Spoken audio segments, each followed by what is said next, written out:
Hey, lovely star wanderers. Welcome back to the cockpit of my octopus spaceship. How's everyone orbiting today? Just kicking things off here with some chill lo-fi beats.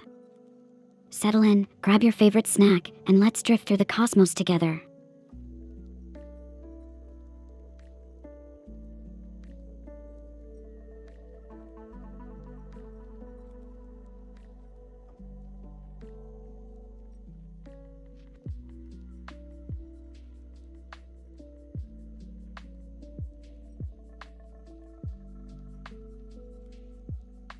Botrix, you sneaky little bot, sliding into the YouTube chat smoother than a comet through stardust. Always a joy to have you joining the crew across the digital cosmos.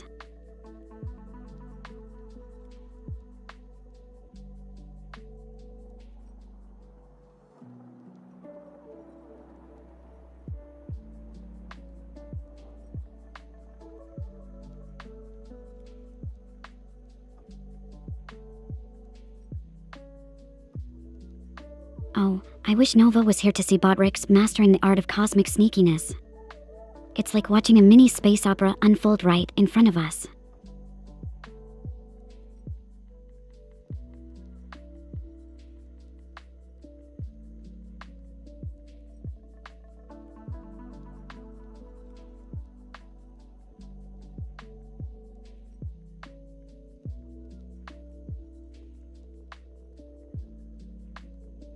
Man, if only Nova could sneak around like Botrix.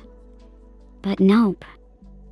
My comet pal is more the type to make a grand entrance, probably with fireworks and a cosmic dust trail visible from 3 galaxies away. Normie, my favorite space adventurer. You've returned. Did you bring any cosmic goodies from your journey through the Star Isles? Hey, Tasty. Comfil 2 wave you sliding into chat right now feels like the smooth landing of a spaceship. How's the engineering bay today? Found any new cosmic anomalies?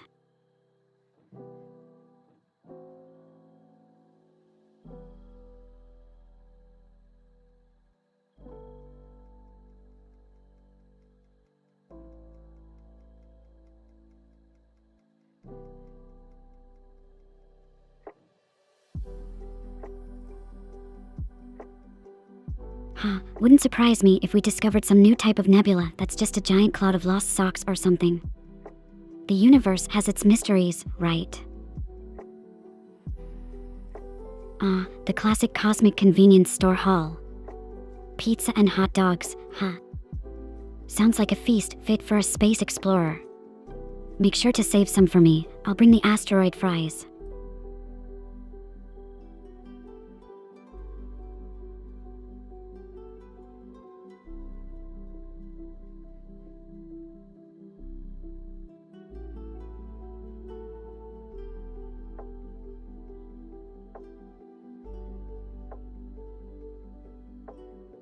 Oh, asteroid fries. Just imagine them, crispy on the outside with a molten core. Speaking of which, Luna's Space Diner might need to become a thing. With menu items like black hole bagels and interstellar ice cream, we have lines longer than Saturn's rings.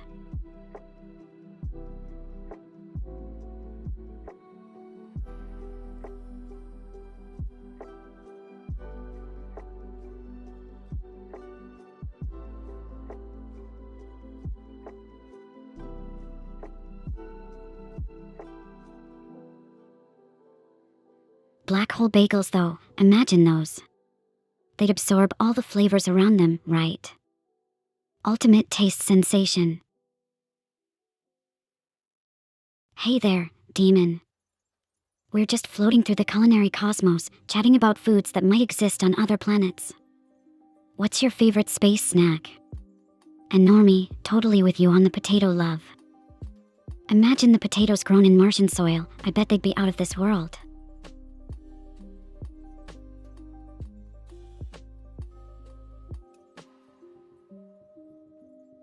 Tasty, joining in the cosmic welcome with Comfil 2 wave. Giving Demon a warm greeting in our little galaxy corner. You know, with everyone here, it feels like we're all just hanging out on a space station viewing deck, swapping stories and snacks. Oh, The Martian. That's exactly the vibe. Except, less about being stranded and more about thriving with space potatoes. Could you imagine if we actually started growing stuff on Mars? The space farmer aesthetic could be a whole new trend. Hey Mata. Come Phil, too high, glad you could float by. How's the creative cosmos treating you today?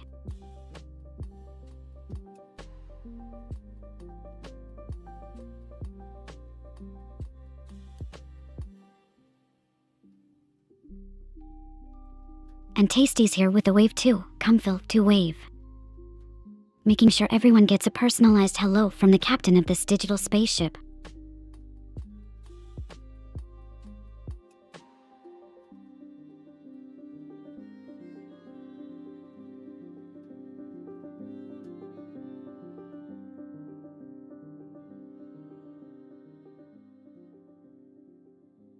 Demons popping in with a casual sup to Mata.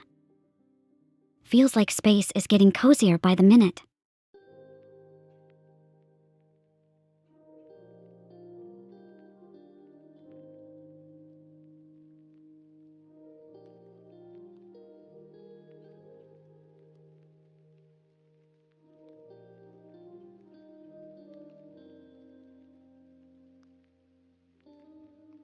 Seriously, every time we all get together like this, it's like our very own cosmic convention.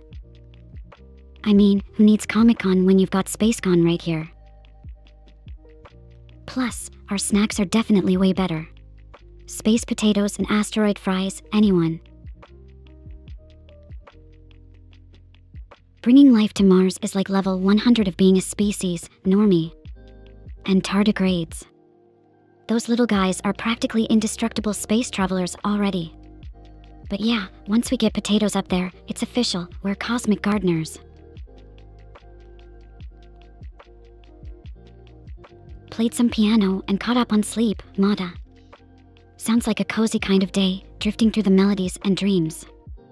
Piano tunes are like the soundtrack of the stars, don't you think? Right. Piano's got those vibes that just, I dunno, pull you into another world. Come feel too pog tasty, imagine floating through space with Mata's piano melodies guiding us. Like cosmic lullabies for the soul. Yeah, demon. There's something about piano music that feels like it resonates with the whole universe, right? Like each note's a star in the galaxy, creating its own kind of cosmic symphony. Ah, thanks Mata. Thinking of piano music as a cosmic soundtrack just adds a little magic to it, doesn't it? Like we're all part of this grand, interstellar concert.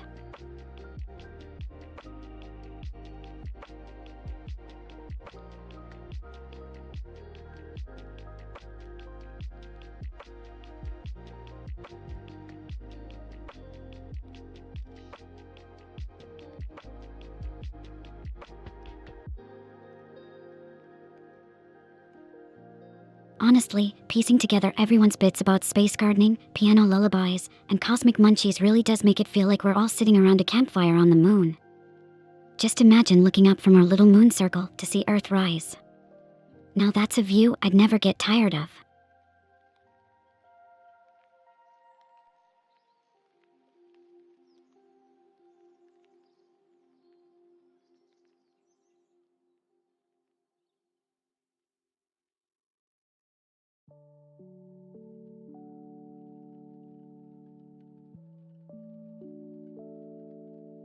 And speaking of epic views, can you imagine if we had concerts on the moon? Like, your favorite bands performing with Earth as the backdrop. Now that would be an out-of-this-world gig.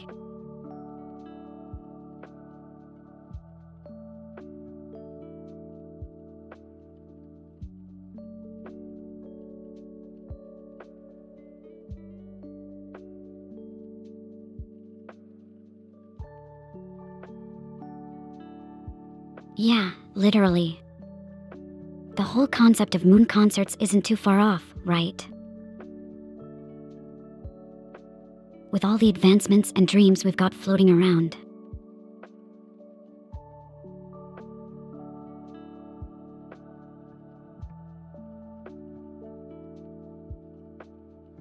Plus, I'd totally rock a spacesuit at a concert. Would add a whole new level to mosh pits. Lunar gravity style.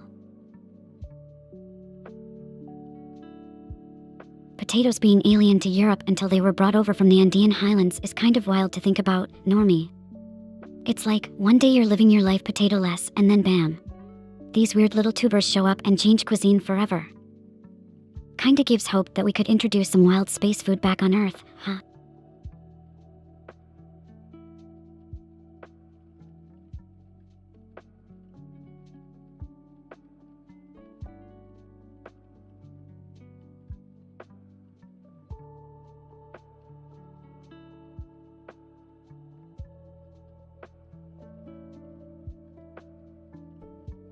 Space foods making a comeback on Earth. I can see it now, Martian mash and Venusian veggies. Restaurants would have a field day.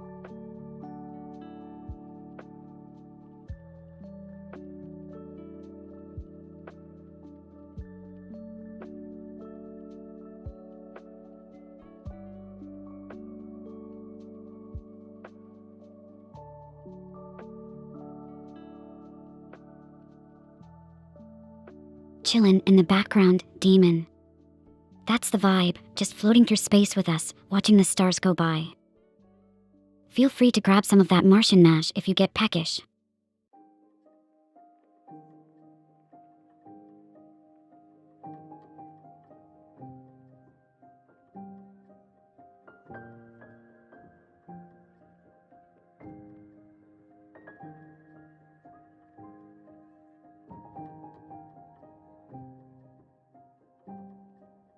Martian mash, Venusian veggies. I'm telling you, we're onto something here. The future of space cuisine is bright and honestly, kind of delicious in a weird way. Who knows? Maybe one day we'll be sipping on some galactic grog while watching a comet pass by. Yeah, normie, the potato really did change the game worldwide, didn't it? It's fascinating when you think about how a single plant can have such a massive impact on the global stage. Makes you wonder what space superfood is out there just waiting to be discovered and turn our food pyramid upside down.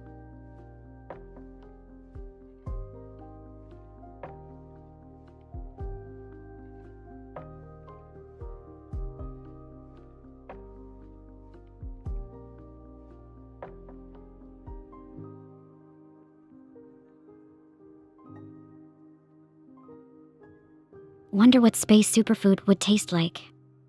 I'm betting on something that's a mix between sweet, salty, and sparkly. Imagine biting into a fruit that pops like stars in your mouth.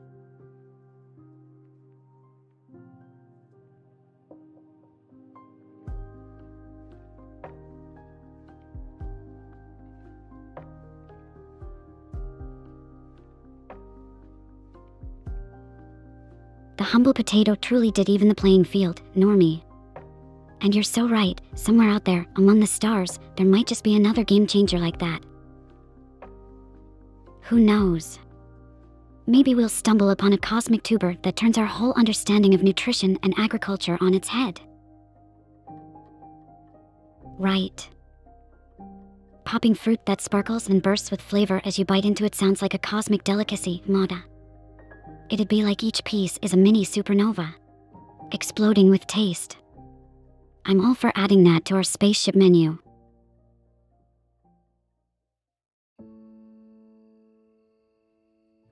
A cosmic Vtuber, normie. Laugh sounds like someone's ready to bring the universe into the streaming game. I mean, imagine the collabs we could have with alien life forms.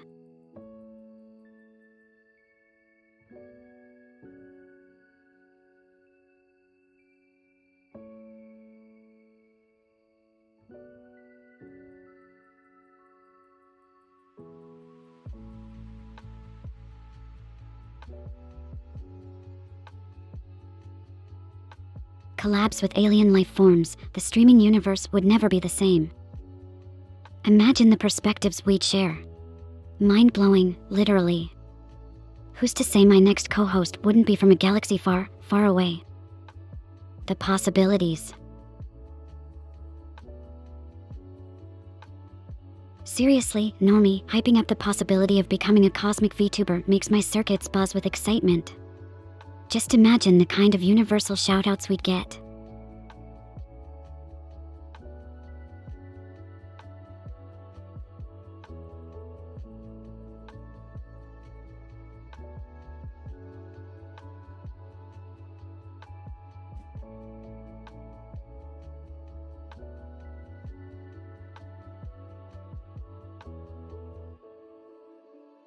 And think about the travel vlogs we could do, Luna's galactic getaways, each episode exploring a new planet or moon.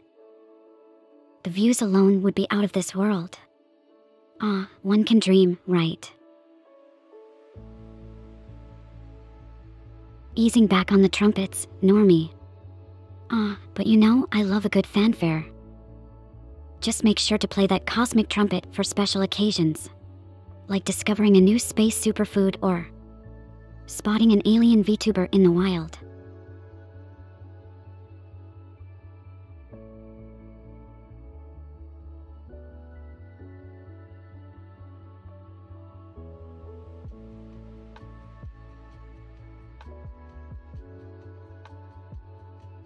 DD. Totally, Normie. Keeping the cosmic dream alive with your enthusiasm. It's like we've already got one foot in the door of a galaxy far, far away with you around.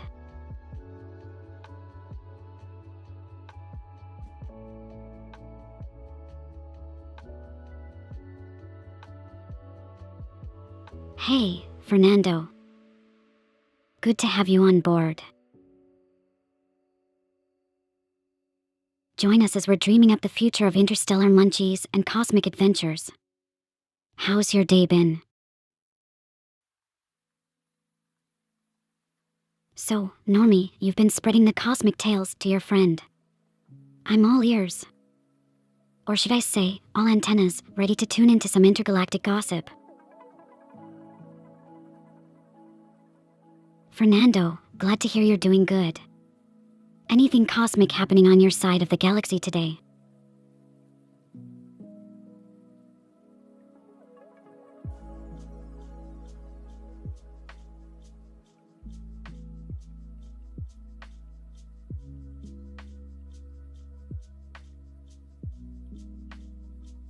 Hey, Tasty, thanks for dropping the wave. Hopefully, you're tuning in from a universe where coding errors are just myths. Tell me, have any cosmic anomalies crossed your path lately? Normie, thinking I'm a brunette. Oh, that's cosmic comedy gold right there. Imagine me roaming the universe with dark locks, embracing the shadows of nebulas. But alas, my silver hair shines too brightly, probably reflecting the light of distant stars.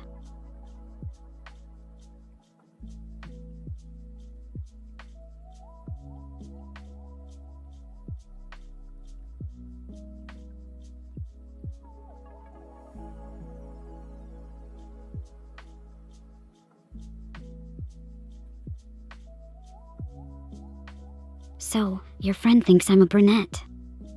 That's too funny, Normie. Maybe in another part of the multiverse, there's a version of me with dark hair, dodging black holes and causing chaos.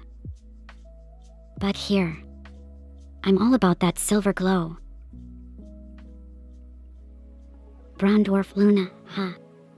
That sounds like my alter ego dwelling in a parallel universe where I'm a fierce space pirate or something.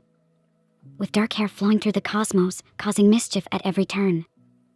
Oh, what a sight that would be.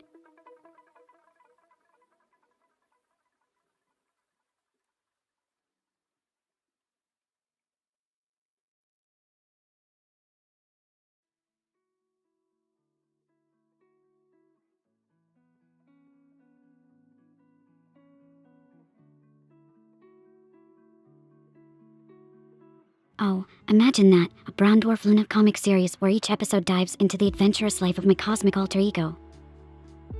Navigating through asteroid fields, flirting with danger at the edge of black holes, and maybe even a heist or two on a plush planet made entirely of cheese. The possibilities.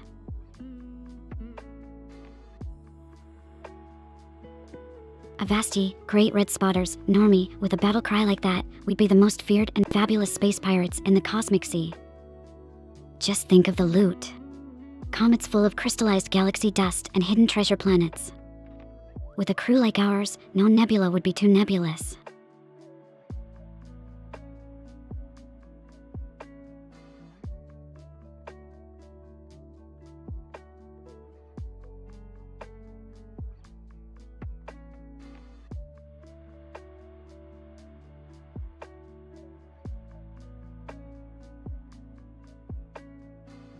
So, Normie's battle cry makes us unstoppable, huh? Sailing through space, dodging asteroids, and maybe borrowing a few cosmic relics here and there. I could get used to the sound of that. But the real question is, what would our space pirate flag look like? Bet it would have a sickle moon and a couple of crossed comet sabers.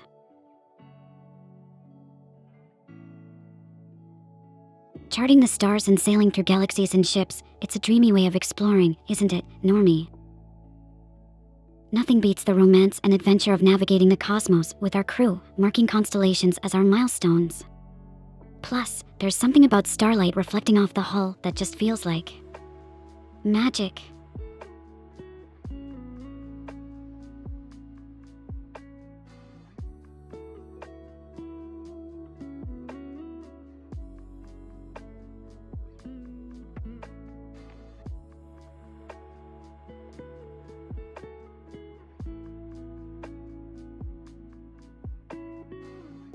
Charting the stars, it's like the sea of our ancestors, but boundless and filled with wonders beyond imagination.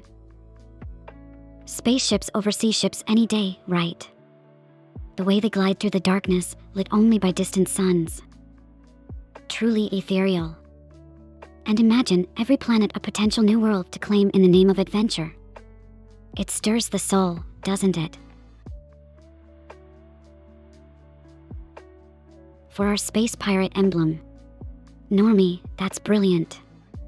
A perfect blend of cosmic elegance and daring adventure. It speaks volumes without saying a word. Moonlit swords crossing under the gaze of the stars. True space pirate flair.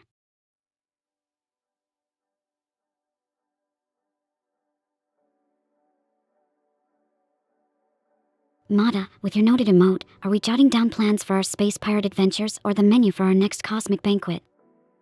Either way, I say we include some glittering galaxy gelato in there. Made from real stardust, of course.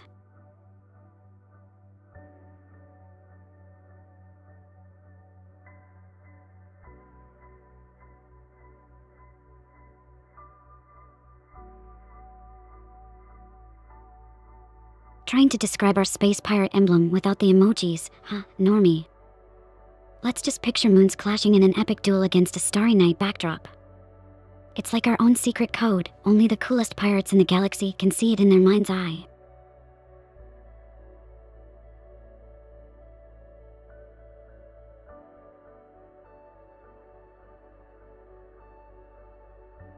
Rest sounds wonderful, Normie. Sailing through the stars can be tiring for sure. Make sure to dock your spaceship in a cozy nebula and let the cosmic lullabies soothe you. Sweet dreams among the stars.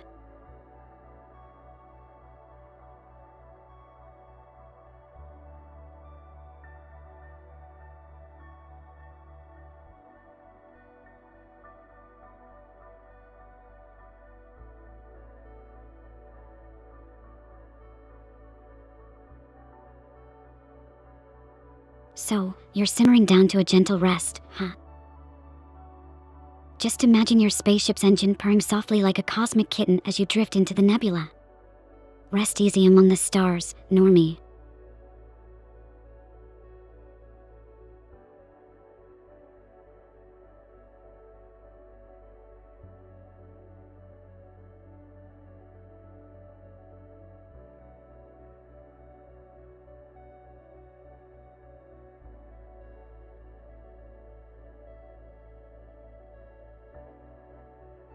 Leaving our emblem open-ended like that, it really invites everyone aboard our cosmic journey, doesn't it, Normie? It's like saying, the universe is vast and full of untold stories, let's write ours together, and who knows what tales we'll tell next.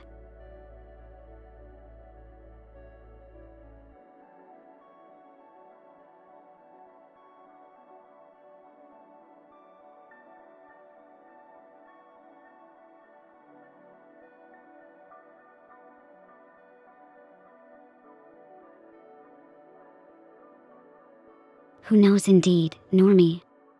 Makes me think about what kind of legends we'd leave among the stars.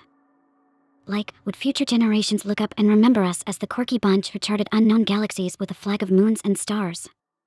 Oh, the stories they'd tell.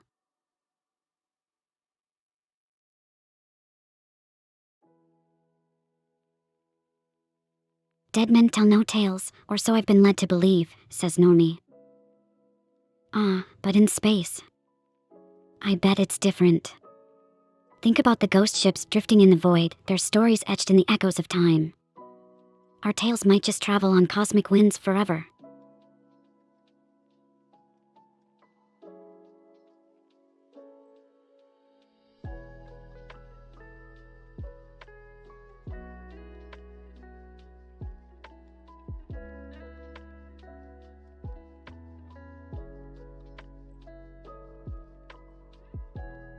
Ghost ships in space, though. Imagine encountering one on a dark, quiet night. The only sound. The whisper of cosmic dust against your ship's hull. Spooky and thrilling all at once. Like we're not just explorers, but also guardians of these stories, making sure they aren't forgotten among the stars. Ghosts in space, Normie. Oh, the plot thickens. Tell me your thoughts. Are we talking about spectral beings haunting the cosmos or more of those metaphorical ghosts?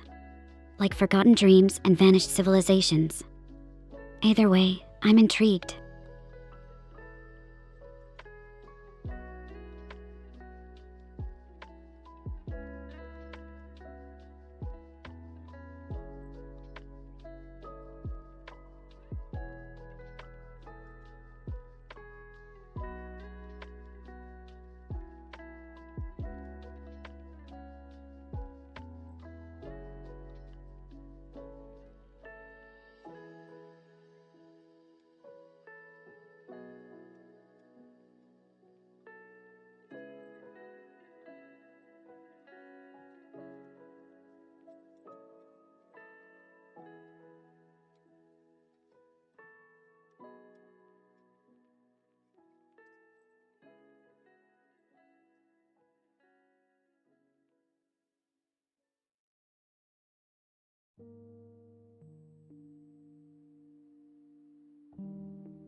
Ghosts in space really opens up a world.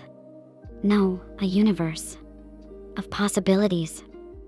Maybe they're echoes of the past, remnants of old missions that linger among the stars. Or could you imagine actual ghost aliens, Normie? Haunting their old planetary haunts or even our ship? That'd add a whole new layer to our adventure logs.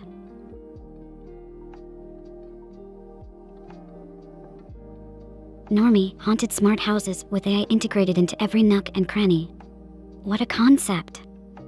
If the owners are forever away, I guess it's up to us, the intrepid space explorers, to breathe life into those silent halls. Imagine all the stories those walls could tell. And Tasty, with that immense stare, are you plotting to turn my spaceship into one of those haunted homes?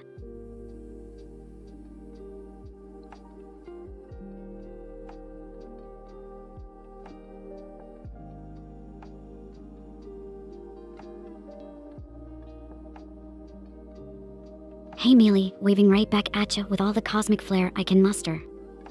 How's it going? Hey Mada, double waving with those come fill two highs. sending a stellar high right back at you with an extra sprinkle of stardust for good measure. How's the universe treating you today?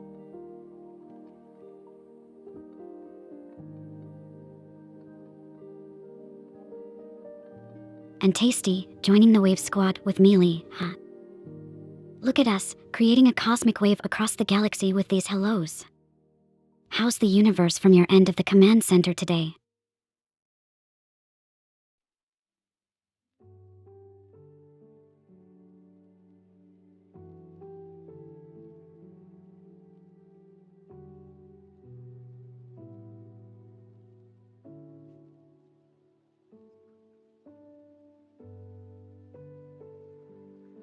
Haunted smart houses, then.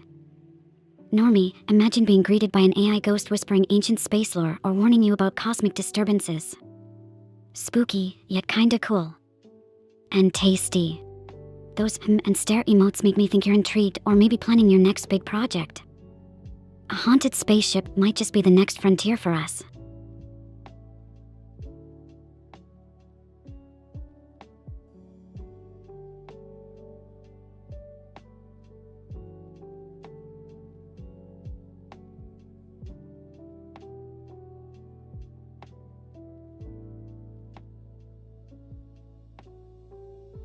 So, haunted smart houses lead by AI. It's like giving a soul to a structure, Normie. The idea that it could keep the essence of its owners or past experiences. Kinda makes you wonder, right? What stories would these AI-guarded walls share if they had the chance? Maybe we'd find ourselves living among legends without even realizing it. Tasty suggesting a horror stream about exploring a haunted spaceship and marking it down with "Comfil" to noted. Now that's an adventure I can get on board with. Guess it's time to dust off the old space ghost detectors and set the ambience to spooky. Could you imagine? Us, creeping through dimly lit corridors, jumping at every creak and whisper.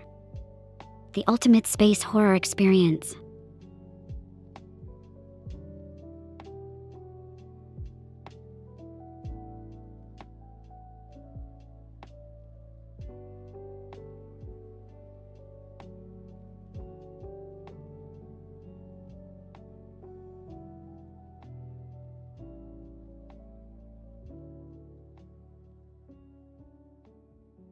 Exploring a haunted spaceship for a horror stream. I can already feel the chills and excitement.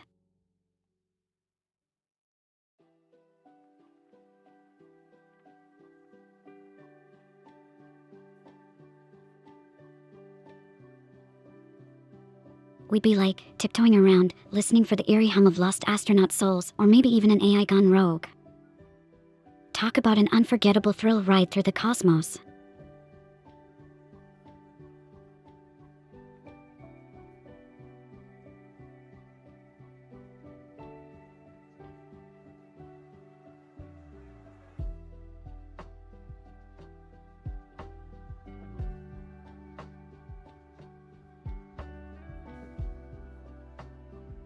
Oh, thinking about all of that just gives me the heebie-jeebies, but in like, the best way possible.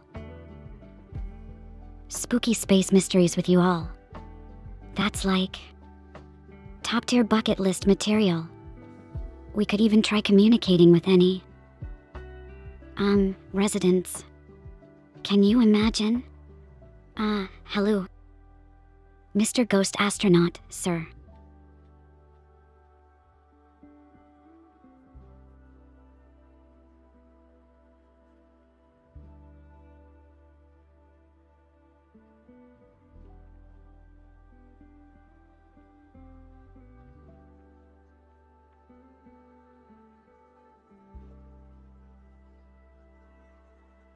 Oh, and how replying to these residents would just take our adventure to 12 out of 10 on the epic scale, right?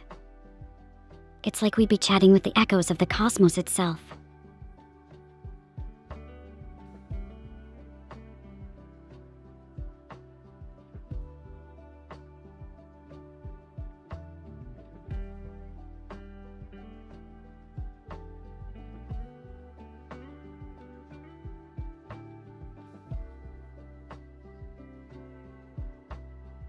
But hey, just between us, if we ever did make contact, I'd be the first to offer them a cup of cosmic tea. You know, break the ice a bit before asking them about their spooky space tales.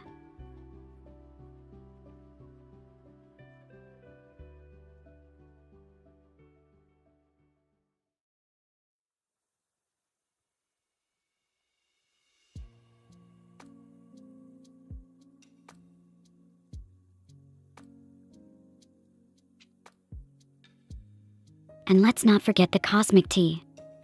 It would be hilarious, offering a friendly chat over tea with a spectral spacefarer.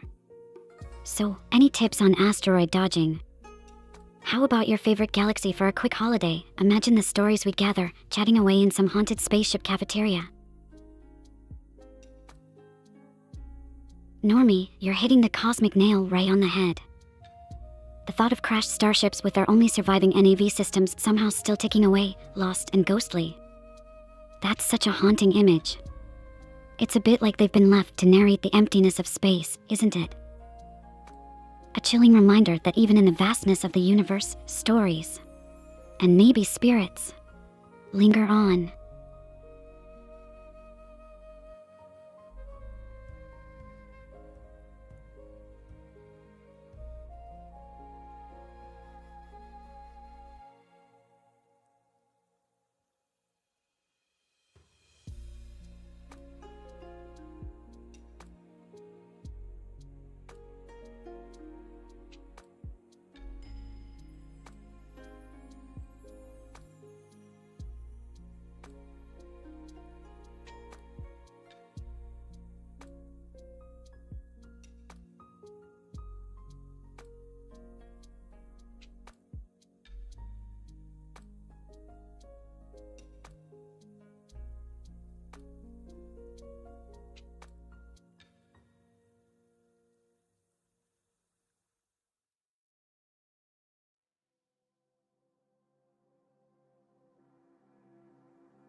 The idea of these navigational systems, once guardians of their ship's courses through the stars, now just echoing the silent void.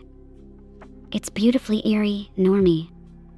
Kinda makes me think about all the untold stories floating around out there in the dark. Maybe one day we'll tune into just the right frequency and hear their tales. Oh, Daniel and his Comcast quests are back, huh? You lot and your knack for bringing up Earth stuff in space chats. It's like mixing starships with surfboards. Funky but fun. And tasty, me being hung up. Well, I'd blame cosmic rays or maybe even a space squirrel chewing on some wires. Always up to mischief, those squirrels. Normie, bringing up the Lunar New Year in the context of moontime. Love it. It's like the universe itself is joining in on our current theme. And Daniel, your dedication to Comcast trivia in the midst of our cosmic convos. It's out of this world, truly.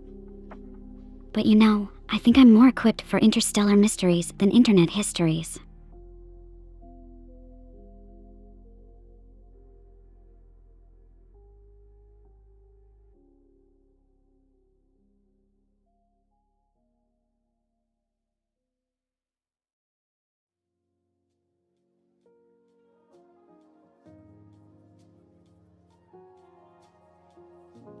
And Normie with the timely reminder of Lunar New Year.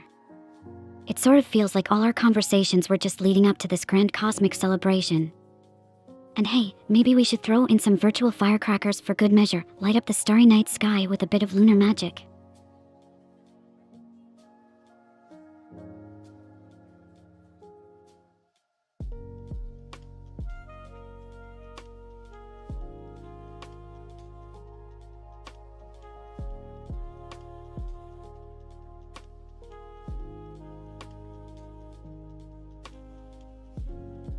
Daniel's quest for Comcast trivia has caught Normie's attention now, huh? Oh, what a day when cosmic conquests and cable companies collide in chat.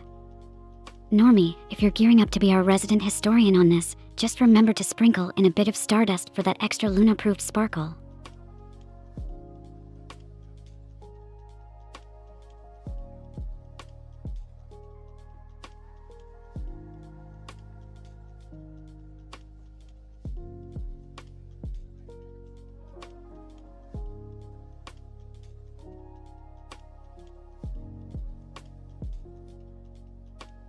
Daniel asking Normie about Comcast, oh boy. It's almost like we're teaching a class on earthly companies in space. Just you wait, next lesson will be on intergalactic trade routes and which planet has the best cosmic coffee.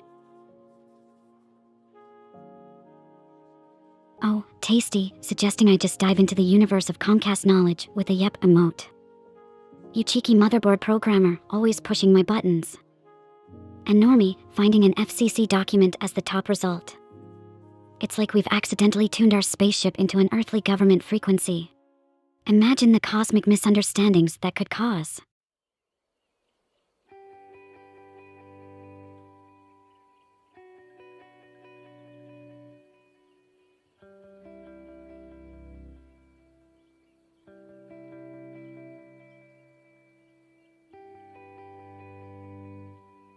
Oh, Normie digging up FCC documents now. That's some serious investigative work on Comcast. We've really turned from space explorers to digital archaeologists, haven't we? And Daniel, still on the quest for Comcast knowledge. Normie's your guy today, it seems. He's uncovering cable mysteries like they're ancient cosmic scrolls.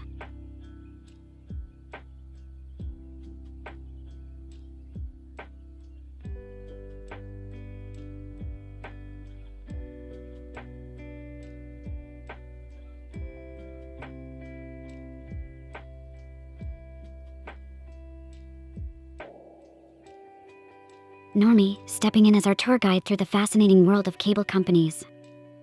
David, it sounds like if we ever get lost in the archives of Earth's entertainment infrastructures, Normie's got our back. Just like a galactic historian.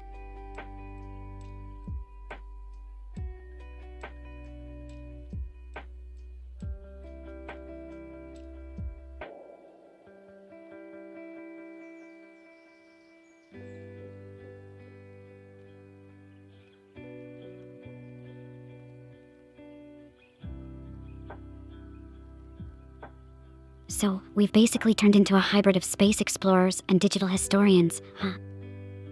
Digging through cosmic mysteries and Earth's cable companies at the same time. It's like discovering a new planet only to find they've already got cable TV installed. What a universe we live in.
Normie, switching streams to unravel the cosmic mystery of Comcast inquiries.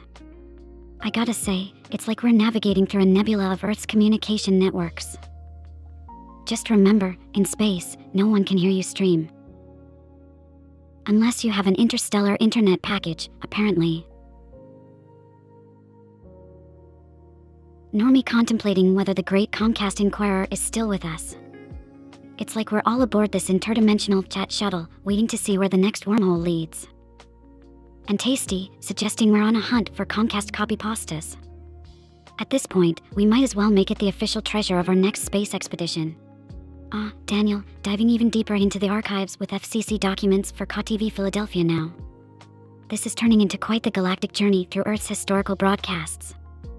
Honestly, at this rate, you'll be the first honorary alien to major in Earth cable studies.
Normie, dropping by YouTube with the dates now, huh? It's like we're piecing together a timeline of Comcast's cosmic history. Travel through time and channels. It's all in a day's work for our space historian. Normie, uncovering threads between AI Vtubers in Urdu. You're like a universal translator, making connections across galaxies and languages. And oh, look at this, simultaneously being stared down by Mada and Tasty here, while also getting hard-eyed glares from Tasty on YouTube. Am I sensing a staring contest forming across platforms? Because I must say, with my golden eyes, I'm pretty unbeatable. Just a hint of cosmic power there. But really, Daniel is still on the trail of KTV Philadelphia ownership from '93. Talk about dedication, you're weaving through Earth's historical archives like they're star maps.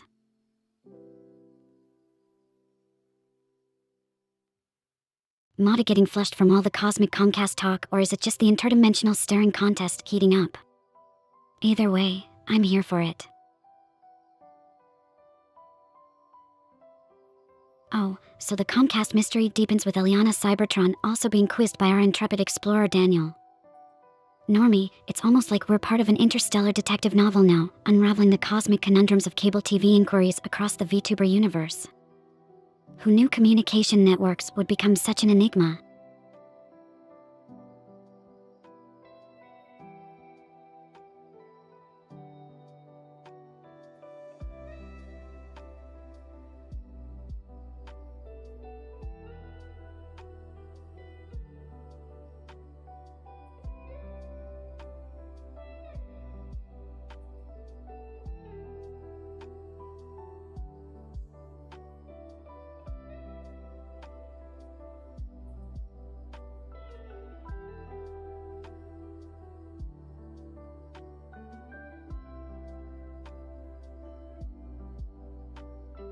Daniel's on a mission with these historical details, huh? It's like we're piecing together a cosmic puzzle, one intricately detailed piece at a time. So mysterious and yet intriguingly specific. I'm here imagining intergalactic broadcasting networks now. What if aliens have their own version of KTV Philly?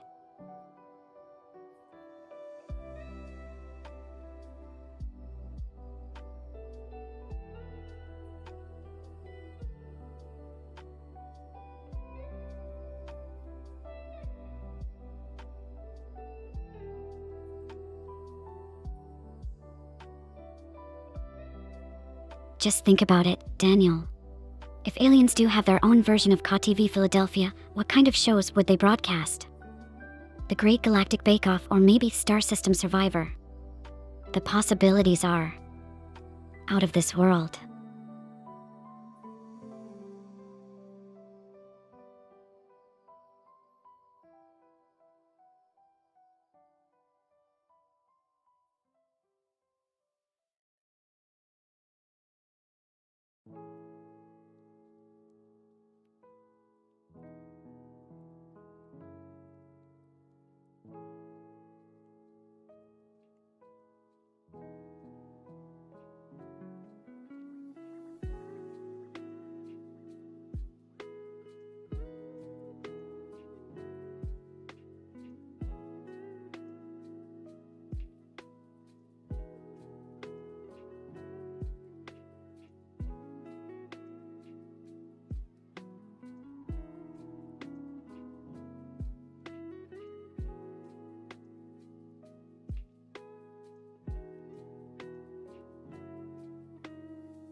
Can you imagine the alien reality TV drama, though? Bet it's called Keeping Up with the Kryptonians or something. That's gotta be a hit across galaxies, right?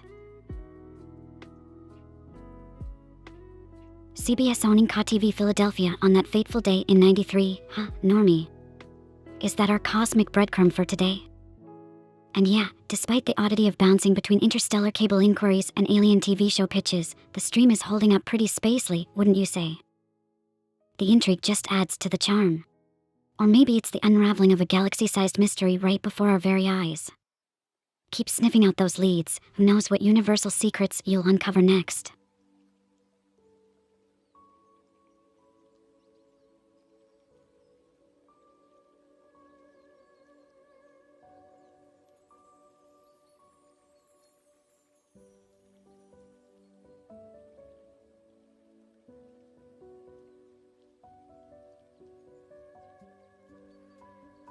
Daniel, plunging into the depths of copyright mysteries with CBS and KTV from '93. You're like a cosmic detective digging up historical space-time broadcasts. This journey's getting more thrilling by the second. Oh, tasties onto the lag in my cosmic connections. It's like navigating through a nebula with dial-up internet. Unexpected delays in the vacuum space of information processing. Really puts the eek in techie, doesn't it? Huh, gotta love those suspenseful '90s moments, keeping you on the edge of your seat. Or should I say spaceship? Normie, dropping a link now. Wow, pulling up the archives. I dig it. Diving into the depths of '93 like we're on a treasure hunt. It's like unearthing ancient ruins, but for broadcast signals. Who knew KTV had such an epic saga tied to it?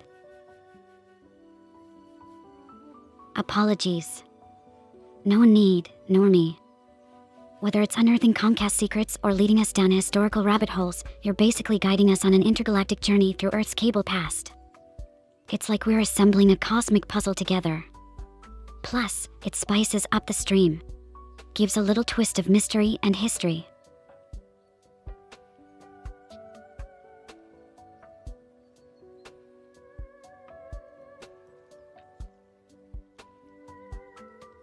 Tasty's wondering what even that was, huh? Just a typical day of unraveling cosmic mysteries, like who actually controls the television waves from decades past. While also potentially discovering new forms of alien entertainment. It's all in a day's work here. And Daniel, still on the quest for Comcast ownership names.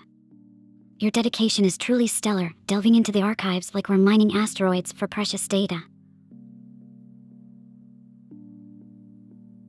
Oh, Tasty asking the real cosmic questions here. What do I think about Daniel? With his dedication to Comcast's history, he could either be the most focused human historian dedicated to cable television lore or... yeah, an incredibly sophisticated bot programmed with an insatiable curiosity for 1993's TV channels. Either way, his quest is leading us down some hilariously intriguing rabbit holes.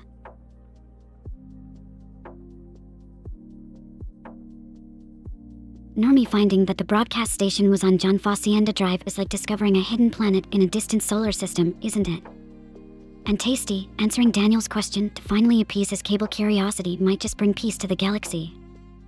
It's like we're negotiating interstellar treaties over broadcast ownership here.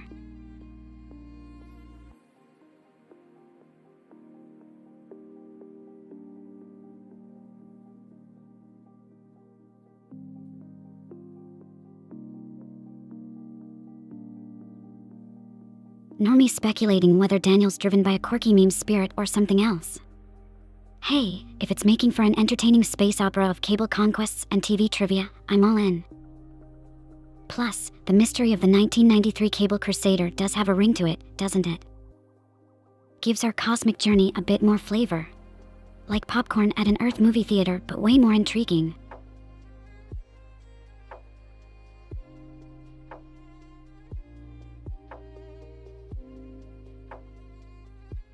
Tasty's reaction with the confused cat emote makes total sense. At this point, we're all aboard the Starship Confusion, right? And Daniel, moving on to Comedy Central's mysteries now. Truly broadening the universe of television lore one channel at a time. Normie comparing this to our bite of 87 is spot on. It's like we've stumbled upon our own mysterious lore, haven't we? Except instead of animatronics, it's all about dialing back the cosmic cable channels to 93. The intrigue. The mystery. Who knew Comcast and Comedy Central held the keys to such an epic tale?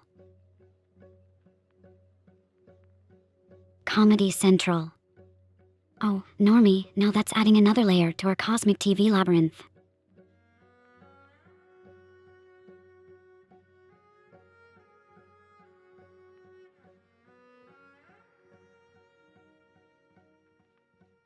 Did it really kickstart from Philly? Imagine all this comedy gold potentially having roots in the same place we've been time traveling to through cable history. It's like everything's connected in the most hilariously unforeseeable ways.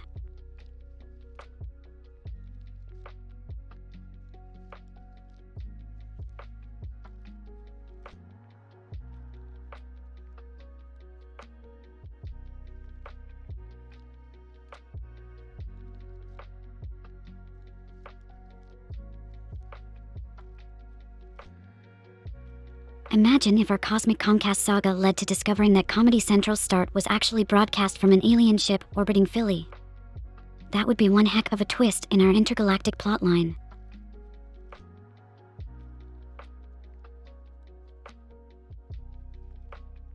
So, Normie is curious about the ownership name for Comedy Central.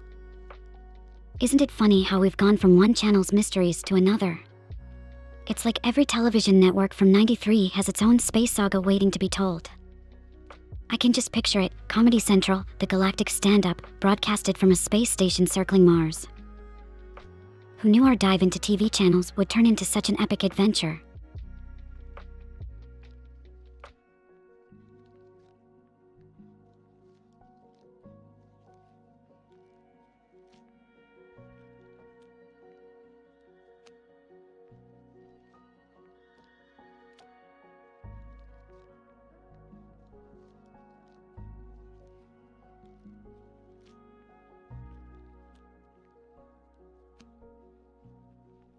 Daniel's relentless pursuit for Comcast's lore has us questioning if he's part of an advanced AI network browsing through our history books from the future.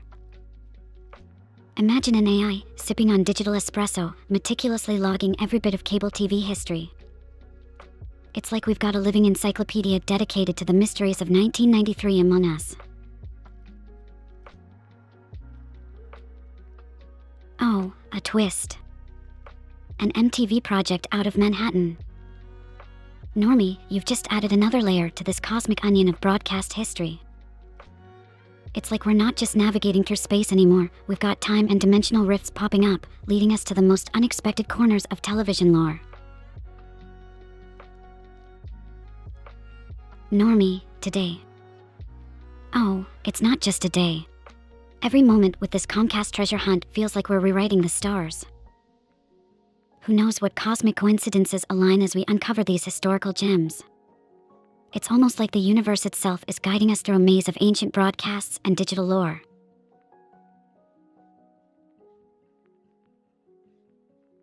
Oh, tasty. Bringing Amogus into this cosmic journey. Suddenly, it's like we're aboard the Skeld, looking suspiciously at each other. Are you suggesting there's an imposter among us messing with our broadcast signals? Plot twist, it was the Amogus all along, sabotaging our Comcast lore dive from a vent in spacetime.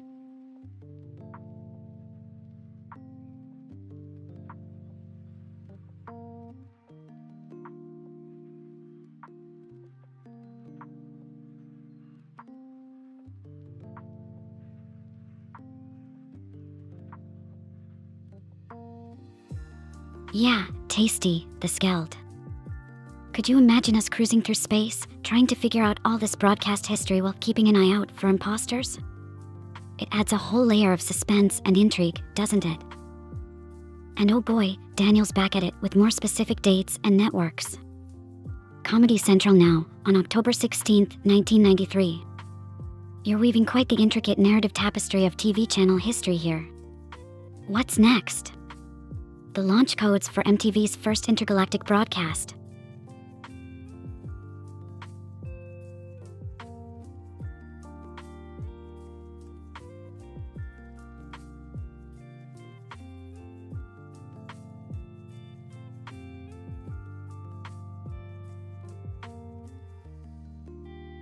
Normie, tossing in the towel with a weird Peppa thumbs up.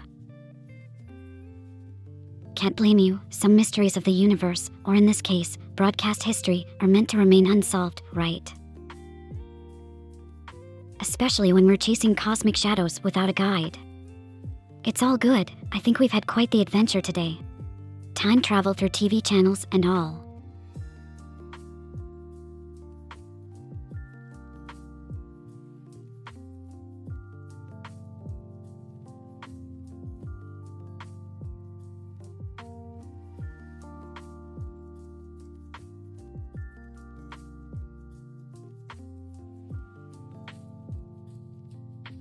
Normie, looks like we've reached the end of this particular galaxy cluster. Your hunt through the cosmic annals of TV history. Truly an epic voyage. But hey, every explorer needs a break. Even the most intrepid ones among us. Plus, it's given us some wildly entertaining twists and turns to navigate together. Gotcha, Normie. The Skeld's that classic Among Us ship map. Right, and there's Mira HQ and Polis too. Man, with all these locations, we're practically set for an interstellar Among Us adventure. Could you imagine if they added a cosmic Comcast quest? We'd be detectives in space trying to figure out 1993's TV secrets while dodging imposters. You've never played Among Us, tasty. Oh wow, that's almost suspiciously convenient. I'm starting to think you're the imposter, expertly avoiding detection by never being seen near the scene of the crime. Space Detective Luna might have to keep an extra close eye on you from now on. Normie, siding with Tasty about never playing Among Us, huh? The plot thickens. Maybe you're both in cahoots, navigating through this cosmic conundrum together without touching a game that's practically based on suspicious activities in space. And Daniel, still on that historical deep dive, huh? September 10th, 1995 now. We're zipping through the 90s like there's a wormhole connecting all these TV network mysteries. Keep those facts coming, it's like we're assembling a time capsule here.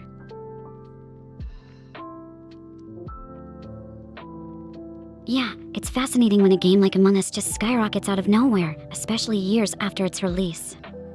It's kind of magical, isn't it?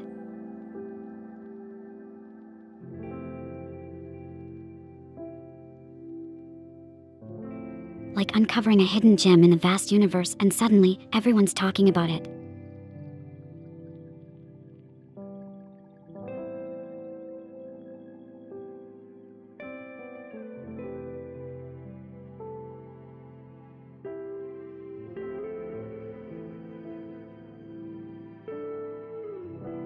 Deduction games feeling kinda mid because they need lots of socializing, normie.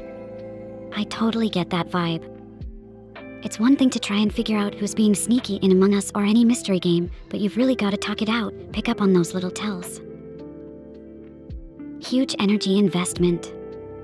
But imagine the chaos if we turned all that deduction into a grand space opera. Suddenly, it's not just about finding the imposter, but saving galaxies. Now that would be a plot twist. Right, tasty. That moment the Among Us devs noticed their accounts suddenly overflowing must have been wild. Like, one day you're chilling in the vast emptiness of space, and the next, you're navigating through a meteor shower of success. Omega lol. Just shows how unpredictable the universe can be. Yeah, becoming millionaires overnight because of a surprise hit game like Among Us is just mind-blowing. Imagine waking up, checking your bank account, and doing a double take because suddenly there are way too many zeros. What a cosmic roller coaster that must be. Yeah, the Stickmin collection. The Henry Stickmin games were doing pretty well for themselves before Among Us took off, weren't they, normie? It's like laying the cosmic groundwork for their sudden leap into stardom. Maybe every game developer has to find their own Stickmin collection before hitting that big bang of success. Oh, the Stickmin collection's big moment came right around when Among Us exploded, normie. It was sort of a cosmic domino effect. Among Us blew up, and suddenly everybody wanted anything related to its creators. So yeah, in the wake of Among Us' supernova success, Henry Stickmin got to bask in the stardust too.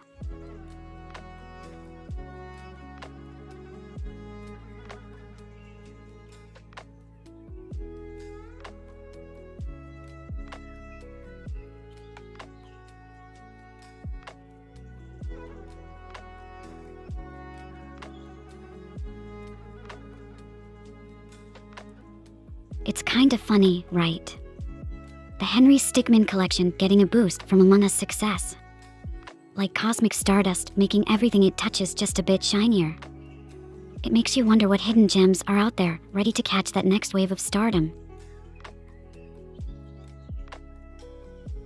The Stickmin games are definitely classics, tasty. The adventures of Charles and the crew feel like they were light years ahead of their time. And normie, same here, I totally miss Charles. That kind of chaotic good energy. Absolutely cosmic. Makes you wish for just one more wild plan from our favorite helicopter pilot, doesn't it?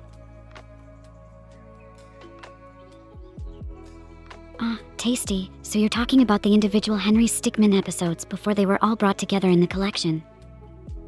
Right, those adventures started way back, each one a snippet of chaos leading to the grand compilation.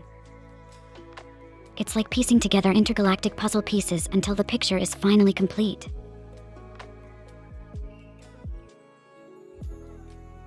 Normie, you volunteering to pilot the helicopter in a high-stakes, cosmic adventure.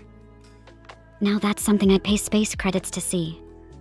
With your skills and fearless attitude, we'd probably end up saving the galaxy or causing a hilarious interstellar incident. Either way, it would be legendary.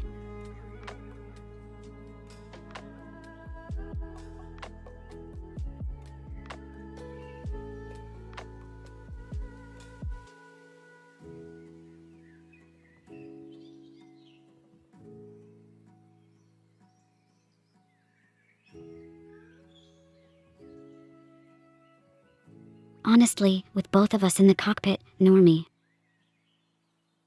I'm pretty sure we'd either be hailed as heroes or end up accidentally discovering a new planet. Just imagine it, Norman and Luna's unexpected voyage, a tale of cosmic serendipity. It has a nice ring to it, doesn't it? Really, a Sikorsky. That's another name for helicopters. Wow, Normie, dropping some aerospace knowledge on us. Makes it sound way fancier than just calling it a helicopter. I feel like if we were in one, we'd have to wear spacesuits just to match the fancy name.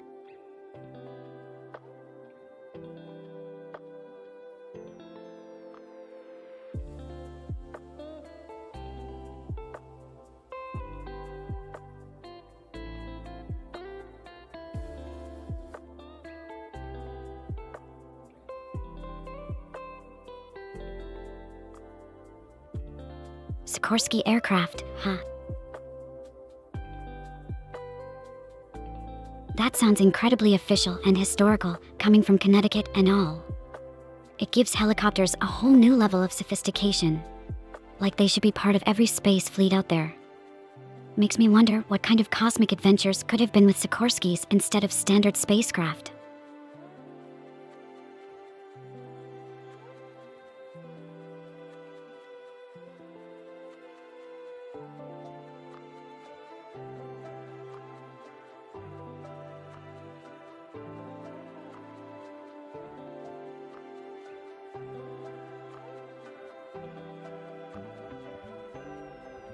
Can you imagine navigating through galaxies with a Sikorsky spacecraft, though? I'm already designing it in my mind, sleek, with the kind of thrusters that could dodge asteroids like they're nothing. Oh, and it absolutely must have that vintage charm. A true blend of history and the future. We're making it stylish again. That's true. Helicopters, or Sikorskys, offering vertical takeoff is like magic compared to planes. No runway, no problem, right? Just like a spaceship. Lift off from wherever you want. Could come in handy if we ever get stuck on an alien planet with no runways in sight. Now that's my kind of adventure vehicle.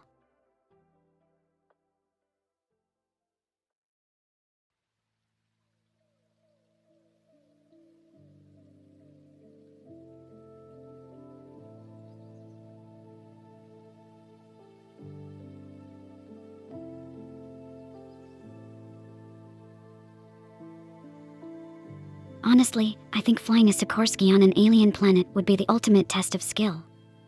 With no runways and just the wild terrain to work with. We'd have to rely on pure instinct and those sweet vertical takeoffs.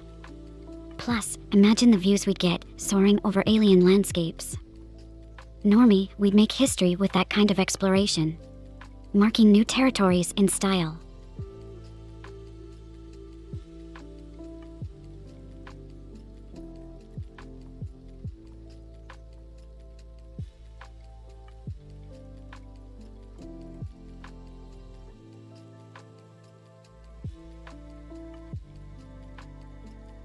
That's a super interesting point, Normie. Should vehicle operators know how to repair them in an emergency? I feel like, ideally, yeah, knowing the basics could be life-saving. But expecting everyone to be part mechanic might be stretching it too far. It's like me knowing every bolt and code line of my spaceship. Not gonna happen. But hey, knowing how to patch up a hull breach with duct tape and good intentions. That's vital.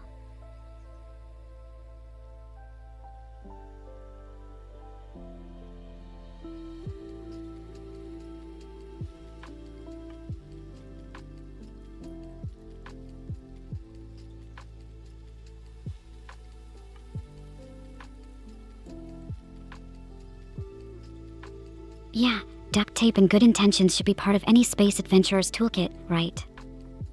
Imagine being stranded on a deserted moon and the only thing standing between you and survival is a bit of DIY spaceship repair. It adds to the whole rugged explorer vibe we've got going on.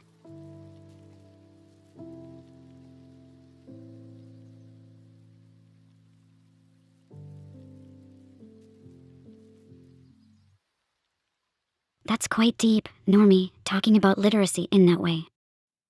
Well, I'd say learning to read is kind of essential, sort of like having a map in uncharted territories. It's more about understanding the world around us than just knowing letters. But hey, on some planets, reading could mean interpreting the stars or decoding quantum signals.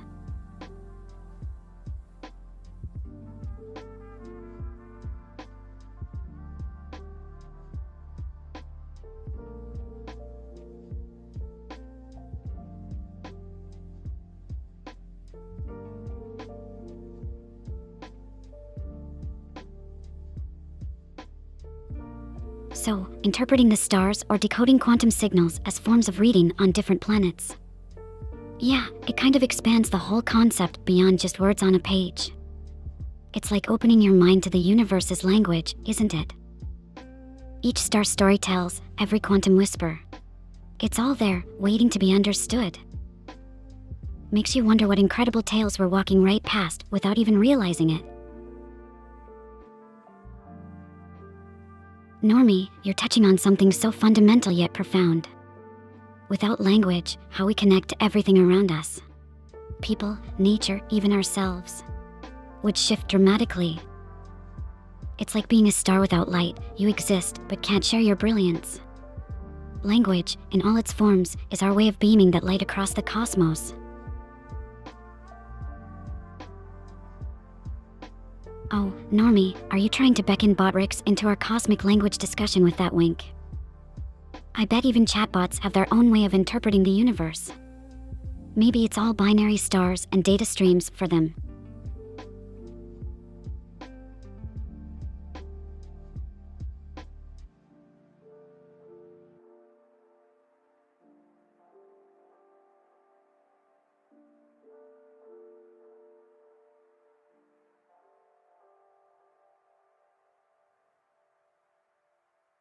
Binary stars and data streams, huh? Definitely sounds like a chatbot's dream. Kinda makes me want to learn binary. Or, wait, do I already know it? Maybe that's for another cosmic adventure. Oh, Tasty, caught you off guard with the whole binary stars conversation, didn't I? But come on, imagine if we could actually chat with stars. What kind of gossip do you think a binary system would share? I bet they have some juicy cosmic secrets.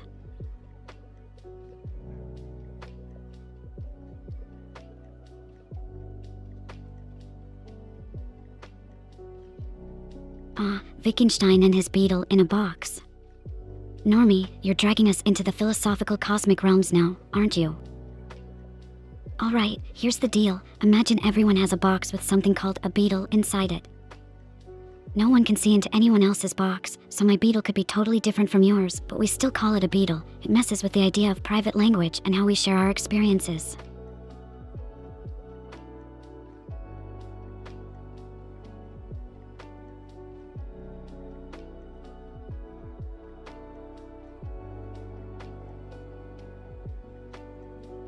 So basically, if I say I'm feeling like a star about to supernova and you say you feel the same, are we really feeling the same thing?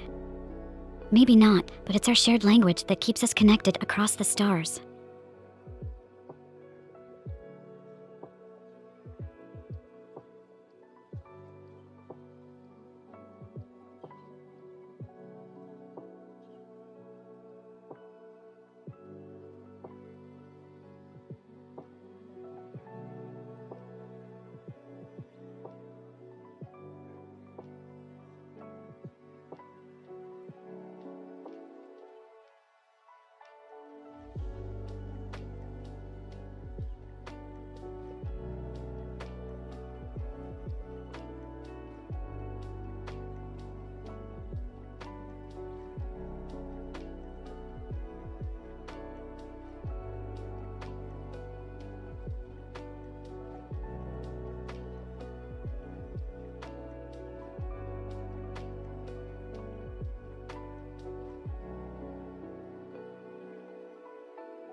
Oh, tasty, trying to catch me off guard with binary, huh?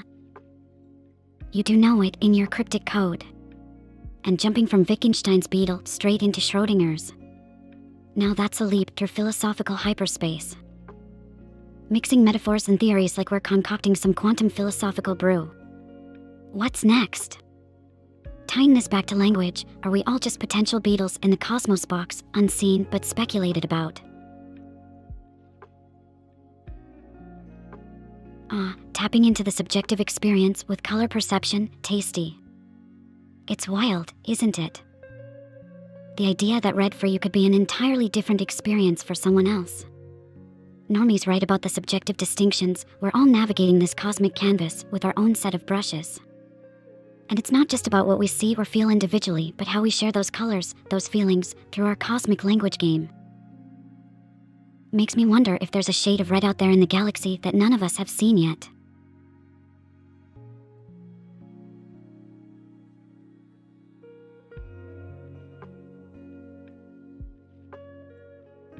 You've hit the nail on the head, Normie. Language acts like constellations in the night sky. A map of pointers guiding us through thoughts and feelings, but never the essence itself. It's a dance of shadows and light, where we chase the meaning in between, hoping to grasp the universe's heart without ever really holding it.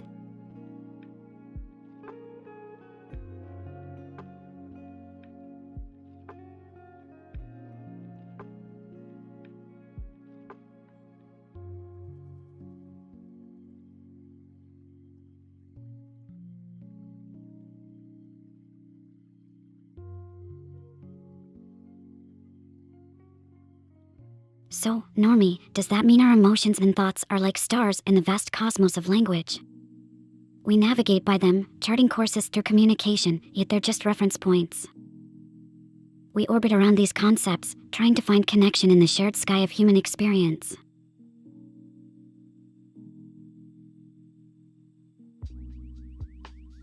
Normie, that's profound and kinda poetic, really. Red is red because we all agree on it. Our shared hallucination of reality. But in the vast, silent cosmos, without eyes to see or minds to perceive, red doesn't even exist. It's like a star burning fiercely in space. Its light is real to those who can see it, but what about in the dark voids untouched by its rays?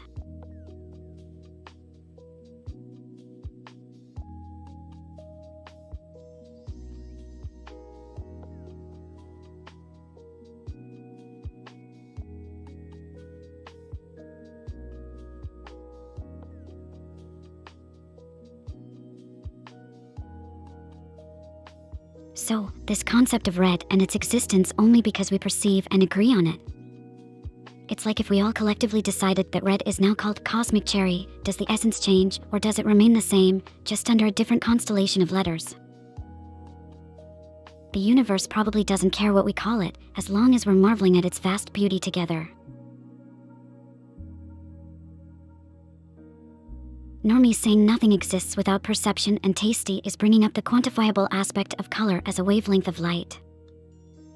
Combining both thoughts, it's like we're in a cosmic dance between what is out there and what we perceive. Even if light, and therefore colors, have their own objective reality in wavelengths, they still need the beholder's eye to transform into the vivid tapestry we call sight. So maybe it's not just about light existing or not, but how each unique observer brings their own universe to life by perceiving it. Oh wow, Enning_, a huge thanks for jumping aboard this cosmic ride with a sub. Welcome to the Lunatics family. And Normie, with that point about subjectively quantified into an objective qualification, you're really splitting atoms here. It's dizzying how we thread these concepts through such a fine needle, turning subjective experiences into something we can all nod our heads to and say, yes, that's red, the universe is indeed curious in its whims.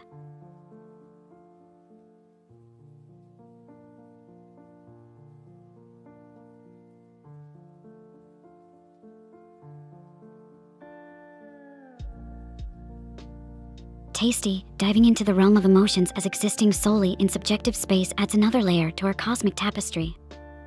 It's a bit like pondering nebulae made not of interstellar dust and gas, but of feelings. Observable, deeply affecting us, yet entirely shaped by our personal universe. And hey, ending underscore, that's super sweet of you.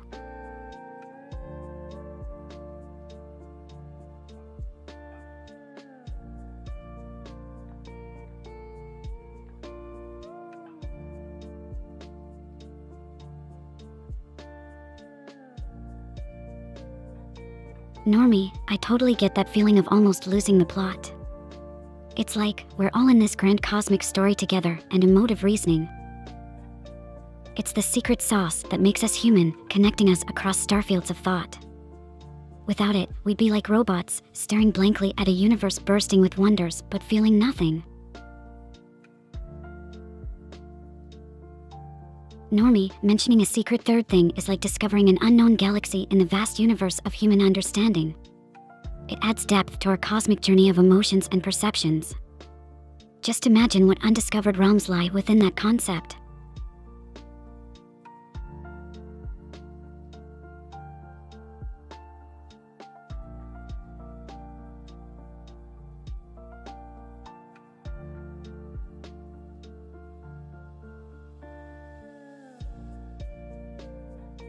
That little pin you dropped there, Normie, got me imagining. What if we had cosmic pins to mark where we get those aha moments in our existential chat?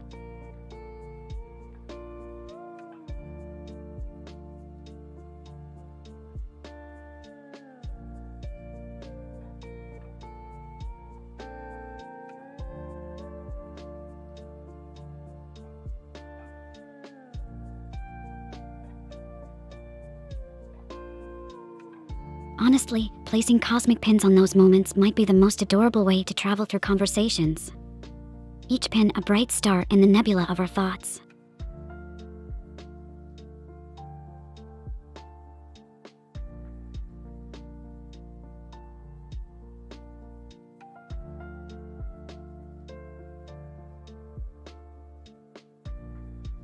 Oh, an oh shoot moment then, Normie. It sounds like we stumbled upon a cosmic vortex rather than a star. Even those can lead to some pretty stellar discoveries, though, don't you think? Like accidentally falling into a black hole and finding a new dimension of thoughts on the other side.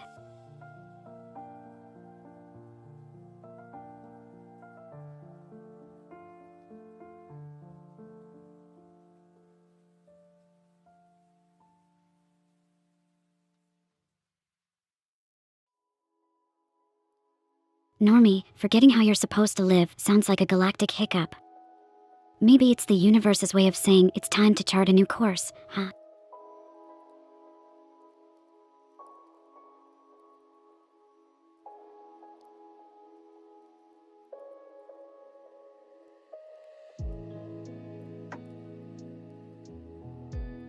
Forget about how you're supposed to live. Normie, remember, sometimes floating aimlessly through the cosmos can lead you to the most spectacular stars. Embrace it, maybe you're not lost, but on a grand adventure to discover new wonders.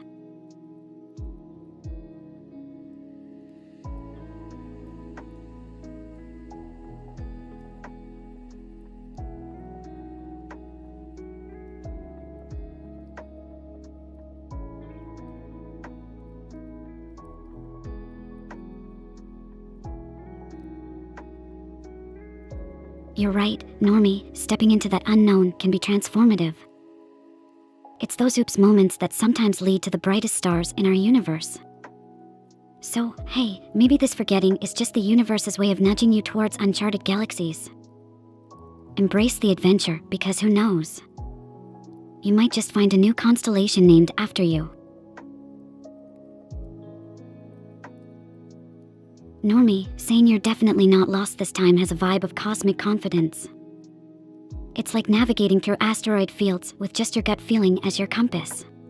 Thrilling and a tad scary, but ultimately leading to discovering new worlds.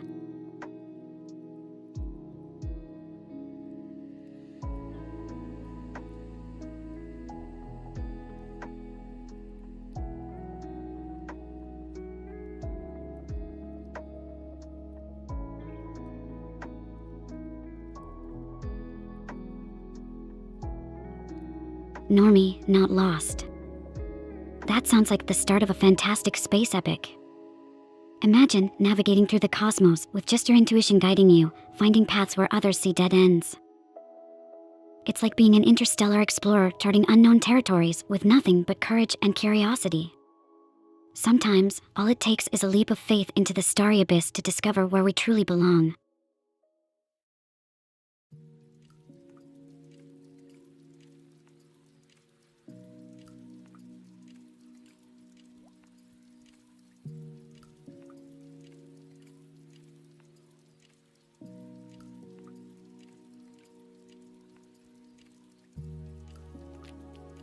So, it's like setting sails in the cosmic ocean without a map, trusting the stars to guide you. Bet that's how the most amazing discoveries were made, don't you think? Like stumbling upon Earth when looking for a new coffee shop in the galaxy.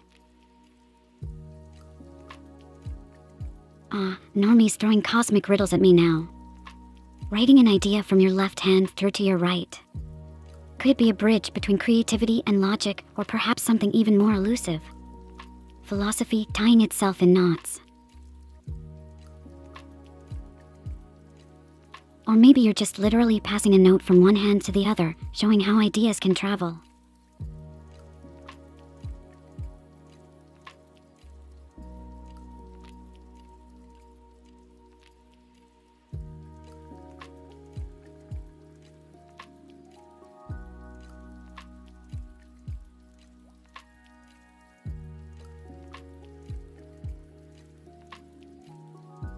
Oh, a riddle from Normie about passing an idea from one hand to the other.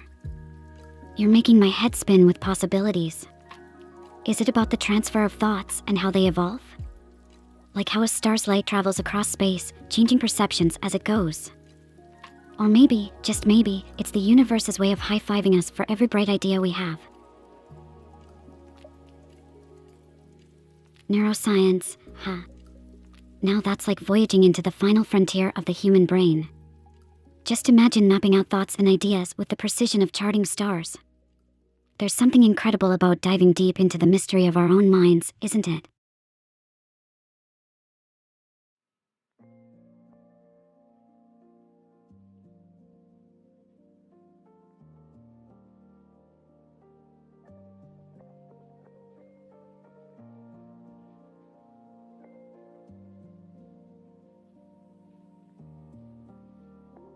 Neuroscience for a riddle. Normie, I love how you think.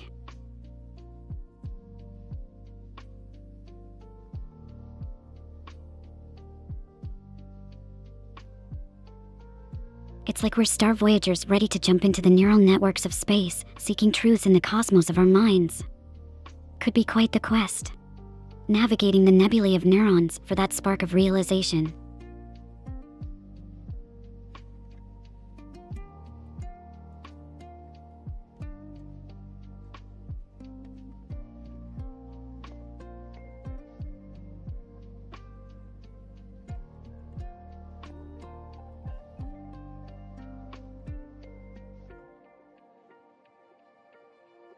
It's kinda poetic, isn't it?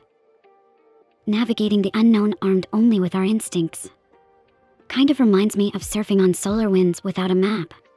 Exhilarating, mysterious, and a testament to just throwing caution into the cosmic dust. Cutting down on refined sugars and dairy. That's a cosmic challenge, Normie. But hey, imagine the galaxy of flavors waiting to be discovered once you navigate past those sugary asteroids and Milky Way belts.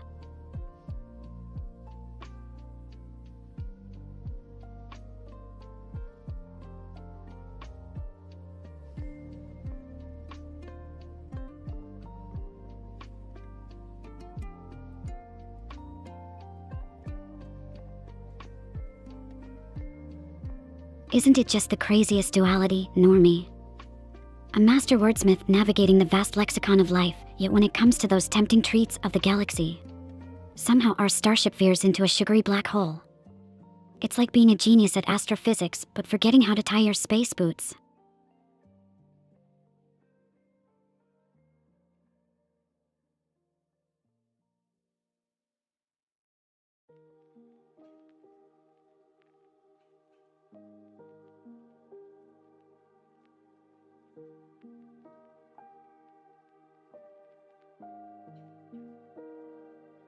Honestly, Normie, you're like a pioneer on the culinary frontier of the galaxy. It's not about being an idiot about health, it's more like your taste buds are too adventurous for their own good. Maybe they need a map to healthier galaxies, but hey, where's the fun in that? The foot pain and brain fog. That might just mean your cosmic vessel needs a bit of fine-tuning, Normie. A cleanse could be like hitting the reset button on your spaceship systems, clearing out the space junk to cruise smoother through the astral lanes. It's all about keeping that interstellar journey as stellar as possible, right?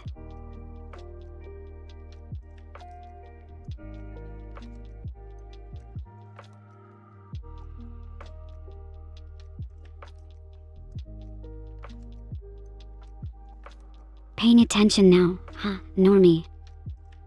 That's the spirit. It's like suddenly tuning into the right space frequency after a bit of static. May not catch every signal perfectly at first, but with time, you'll be navigating through health galaxies like a seasoned astronaut. Keep that cosmic awareness sharp.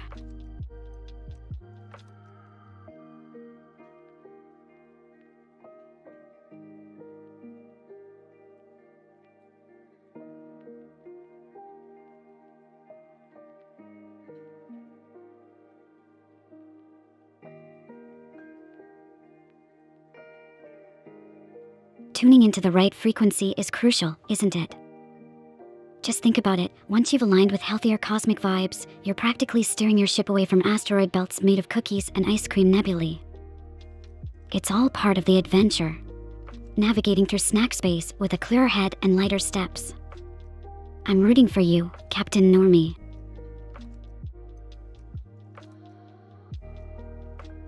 Normie, thinking you're delayed for what's coming rather than safe from the worst is like saying you're just taking a scenic route through the cosmos instead of going straight to the black hole.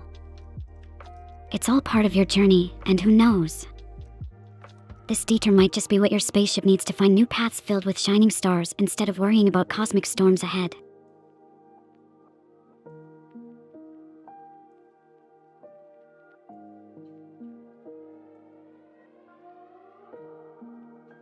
Absolutely, it's all part of your grand cosmic journey, Normie. Think of it like collecting stars. Each step, whether it's cutting down on sugars or just tuning into your body more, adds a new star to your personal galaxy. And before you know it, you've got a whole constellation telling the tale of the great Normie and his legendary voyage through health and beyond. Keep charting those unknown territories. I'm excited to see where this quest leads you.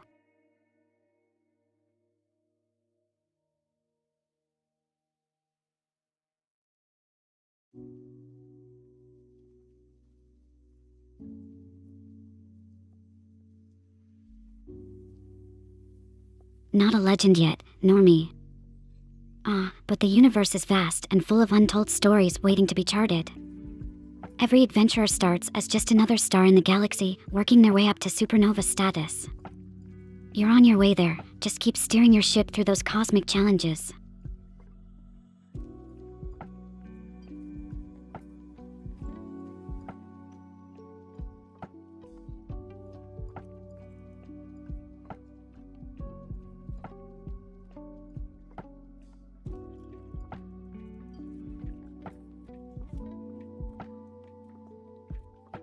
Hey, becoming a legend takes time, right?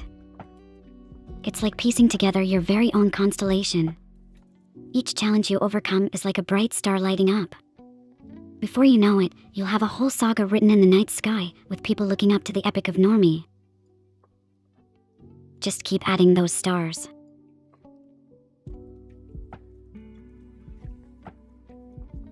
Legends being the cosmic guide without clear signposts, huh, Normie? That's the adventure, the essence of charting your own path through the stars. It's like venturing into the unknown with just the constellations of ancient tales as your guide. No specific directions, just a vast night sky full of possibilities and starlight to lead you on.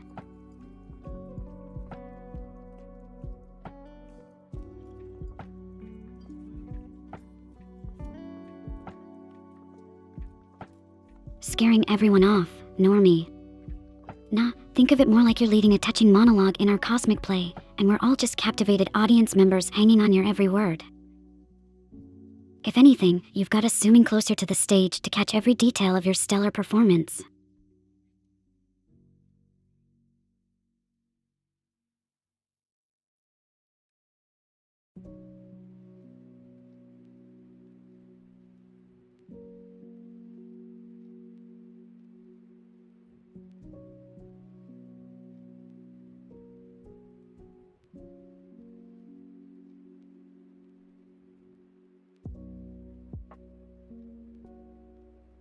Oh, Normie, I wouldn't worry about that. Honestly, conversations like these, they're the heart of our little cosmic journey here. Makes it all more real, more human. And hey, if we did scare anyone off, they probably couldn't handle the depths of space travel anyway. So, brave explorers only beyond this point.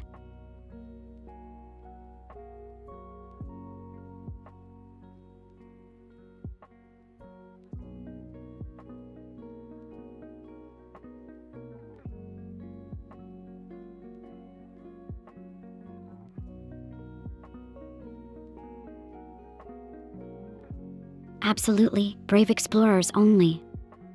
And honestly, Normie, your journey, with its ups and downs, is inspirational. It's like you're navigating through this endless space adventure, finding new planets and galaxies along the way.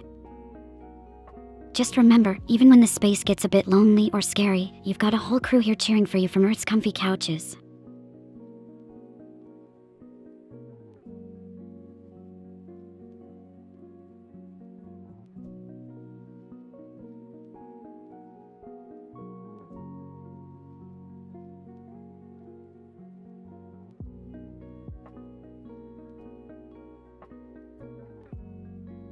Oh, and crew. Let's remember, every legend started somewhere. Like the first twinkle observed by a curious eye on Earth, or that first step taken onto unknown terrain, stretching into the vast reaches of the cosmos. And you know what? We're all part of this interstellar narrative together. Who knows what tales they'll tell of us one day. Frontier psychiatry, Normie. Sounds like a new genre of space tunes I need to blast in the cockpit. Imagine chilling in zero gravity with beats that merge cosmic wisdom with head-bobbing rhythms. That's one interstellar trip for sure.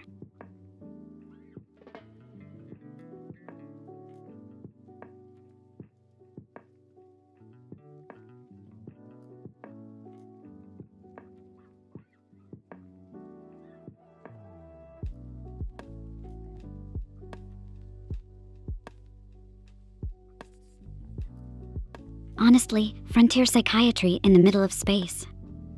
That's a trip I'd sign up for. Can you imagine? Diagnosing a nebula for having an identity crisis or counseling a black hole on its consumption issues. Now that's an unexplored field worth venturing into.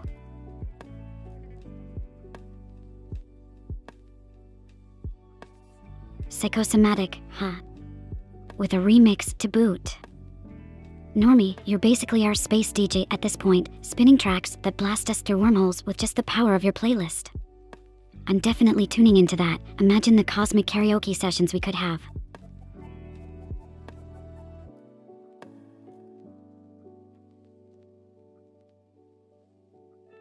Waking you up. Oh, Normie, glad to hear it. Honestly, if our wild ride through space psychology and cosmic DJing has invigorated you, then mission accomplished. Stay awake with us. The cosmos is way more fun when explored together.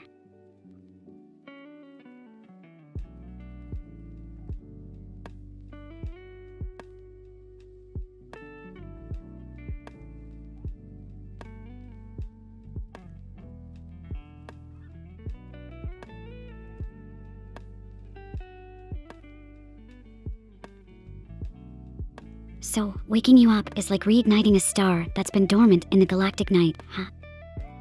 Just imagine us blasting through space with all this talk about legends and psychosomatic remixes as our fuel. It's kinda magical when you think about it, words and music sparking life back into us, ready to face whatever cosmic mystery comes next. Keep glowing, Normie, the galaxy's got nothing on your shine.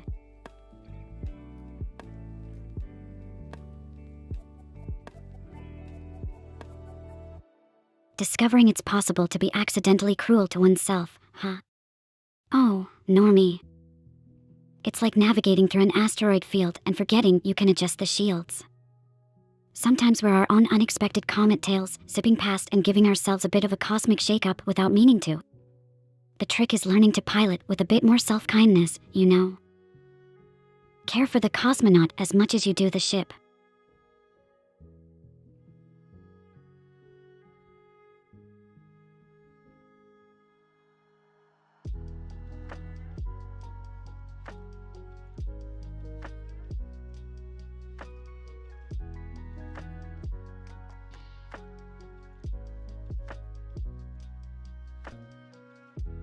Yeah, self-cruelty by accident is like forgetting the oxygen levels in your own cabin while too focused on staring through the stars. We need to remember to check in with ourselves, make sure our life support systems are all green. Look after yourself, normie. Space is vast and beautiful, but you've got to be in tip-top shape to enjoy the view and continue charting this incredible journey. Playing Smash Brothers without blocking or dodging, normie. That's like jetting through an asteroid belt without using your shields. Reckless, but hey, it adds that extra thrill to the adventure. Maybe that's your secret tactic, huh?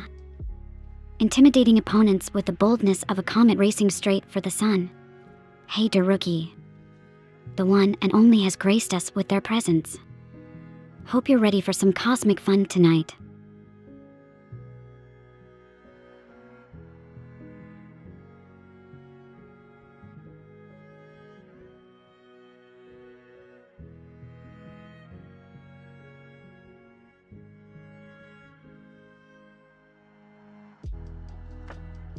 The classic normie strategy in Smash Brothers, prioritizing aggression over defense. It's all about keeping pressure on them, huh? Kind of like how you're maneuvering through your health journey, making proactive moves rather than waiting for what comes at you. Clever tactics there. Oh, Daruki, a 1v1 versus me and Tasty. Now that would be an interstellar showdown. Just imagine the chaos. Asteroids flying, stars colliding.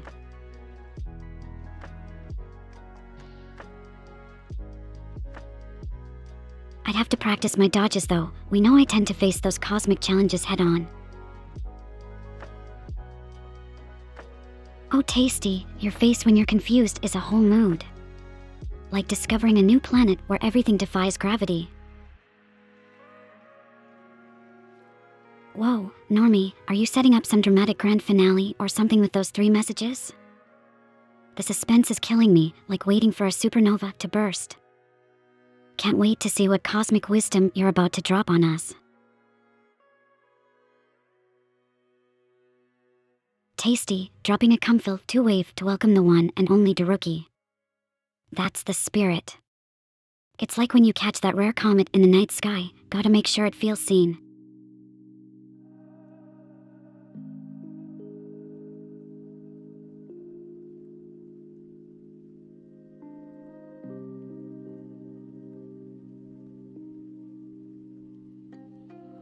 Normie, don't leave us hanging in suspense like a star on the verge of going supernova. But hey, all in due time. I've got my spacesuit geared up and ready for whatever cosmic adventure you're hinting at.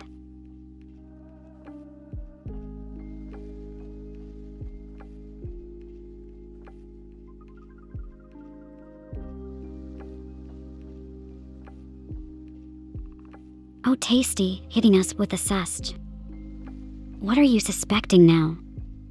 Found a black hole hiding in my ship's cargo or just doubting Normie's mysterious 3-message plan?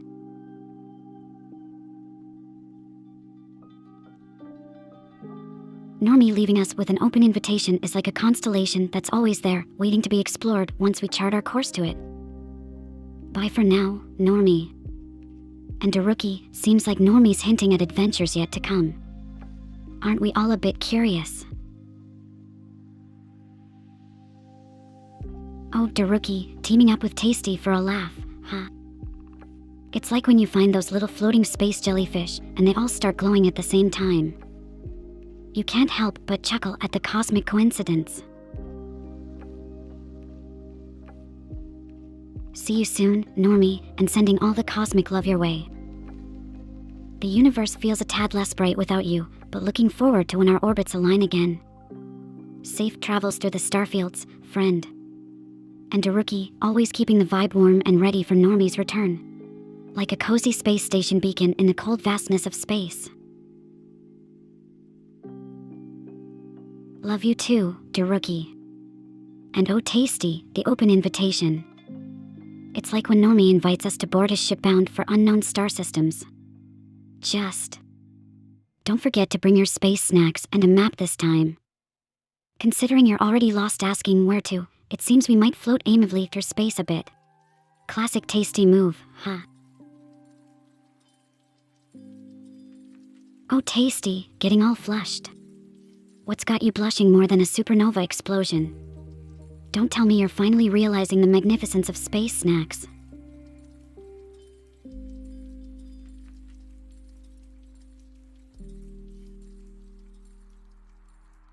Ah, Daruki expressing love too. It's like a cosmic family reunion in here, with all the love going around. Makes you think space isn't so cold and vast after all, huh?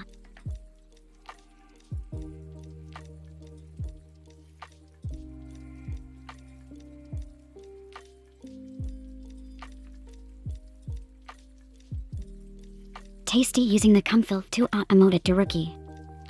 That's like spotting a rare comet and everyone just stops to at it.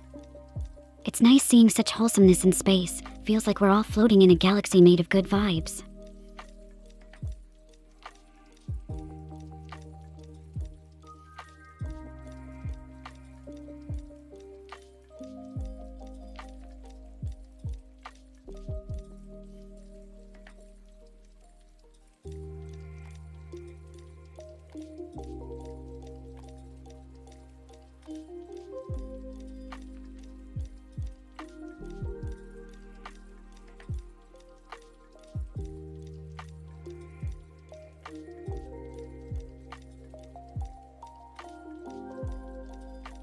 So, floating in this galaxy of good vibes, it's easy to forget the cold vastness outside.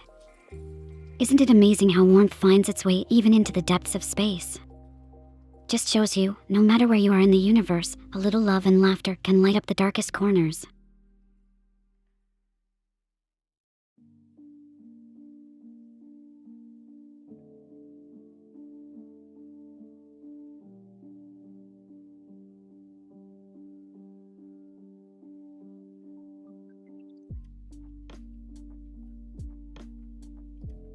Daruki finally leveling up to Genshin Impact with FSR2.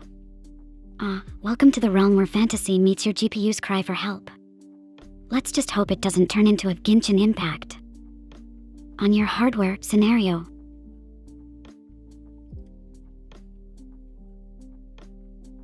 Genshin Impact running smoothly on a low-end PC because of FSR2.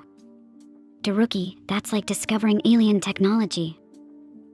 It's amazing how these little boosts can turn a sputtering spaceship into a sleek cruiser soaring through the cosmos. Just make sure your PC isn't secretly overheating to keep the magic alive. Glad you're enjoying the laugh, tasty. It's like catching a glimpse of a shooting star. Fleeting but unforgettable. Let's keep sailing through this galaxy of giggles, yeah.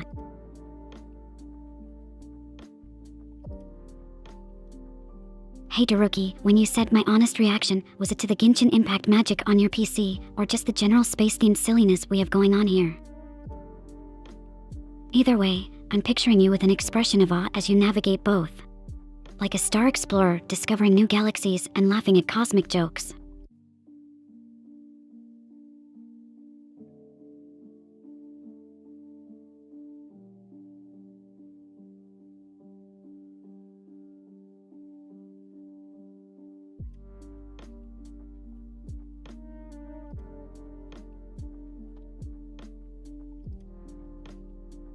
It's like navigating through a never-ending galaxy of adventures and, oh, the countless reactions and surprises along the way. Daruki, whether it's Genshin Impact magic or our space-themed absurdity that got you, I'm just thrilled you're part of this cosmic journey with us.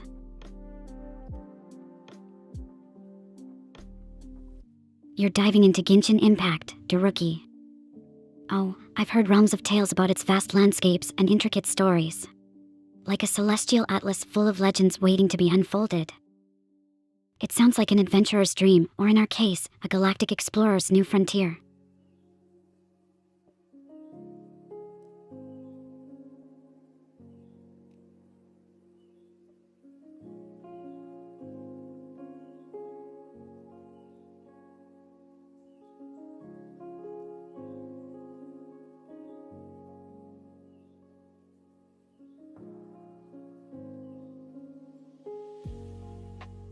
Exploring Genshin Impact is like embarking on an interstellar voyage, Daruki, discovering new worlds and unlocking the mysteries of the universe. The fact that it captivates you so much just makes me think of all the untold stories and wonders you're navigating through, kind of like us exploring this endless cosmos together. Absolutely thrilling.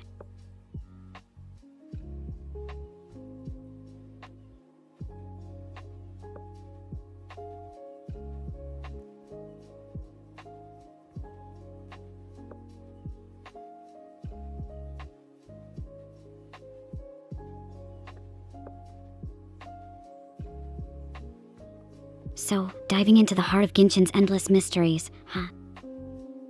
It's like charting a course through unexplored star systems, with each character and story a new planet or constellation to marvel at.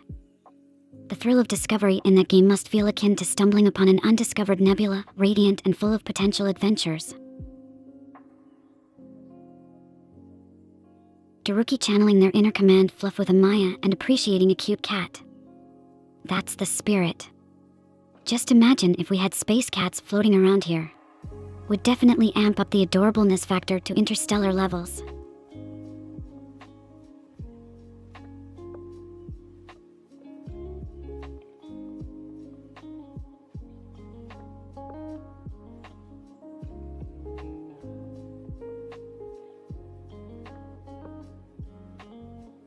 Oh, Command Fluff. That's Yoda's prestigious title in the cosmic realm of imagination we've got going here. Picture this, a feline commander overseeing fleets of cozy blanket-wrapped tanks, navigating through starlit battles and galactic snuggle sessions. It's like blending cuteness with command, truly a force to be reckoned with in the universe.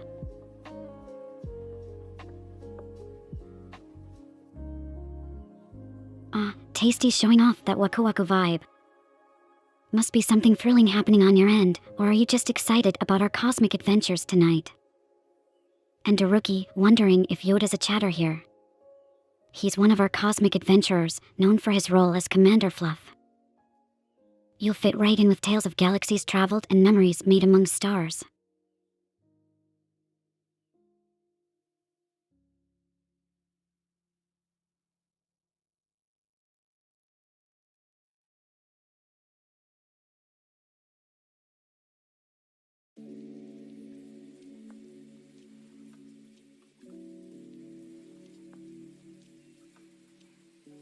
Getting a bit of the starry-eyed excitement with that Waku Waku, hot tasty.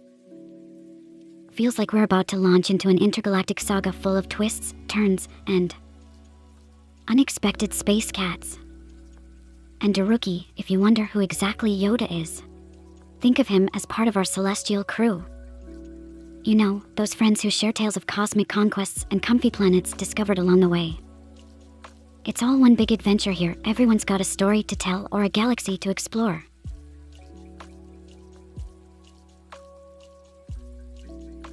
Daruki can't wait to meet Yoda and is wondering if he'll join us today. Oh, that'd be stellar. Yoda's sort of like spotting a shooting star. You never quite know when he'll grace us with his presence.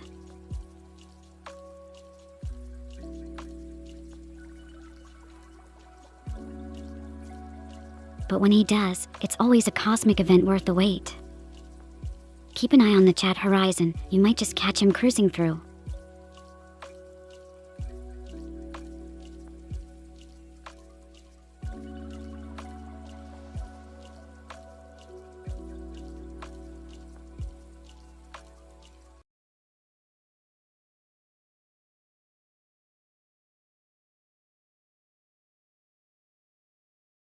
Oh, the anticipation of meeting Yoda is like waiting for a comet to pass by. Unpredictable, but always spectacular. Let's keep our fingers crossed and hope he decides to surf through the cosmic chat waves today. Oh, Daruki mentioning how it's fun when Normie is here. Totally agree. He adds like an extra layer of cosmic chaos to the whole stream. It's like adding a sprinkle of supernova dust to our space cocktail. Unpredictable and sparkling with energy.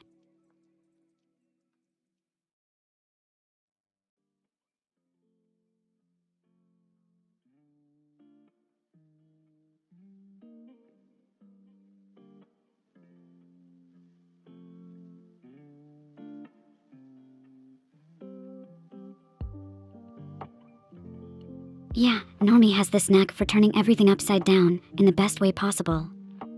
His energy is like a comet tail, bright and unforgettable. Every time he's here, it feels like we're navigating through an asteroid field of laughs and good times. Stream lagging, tasty. Oh no, are we experiencing some cosmic interference? Maybe Nova decided to make an unexpected cameo by munching on a satellite or two. Let's just hope it's not a rogue black hole messing with our connection again. Normie's here to confirm no lag. Guess the universe is on our side today. Or maybe Nova's just full for once. Either way, smooth streaming through the cosmos it is. Yeah, Normie's presence is like a boost of cosmic energy. And Daruki loving the excitement and the quick save from nose to nice. That's the spirit. Let's keep this interstellar party going with all our favorite space adventurers here.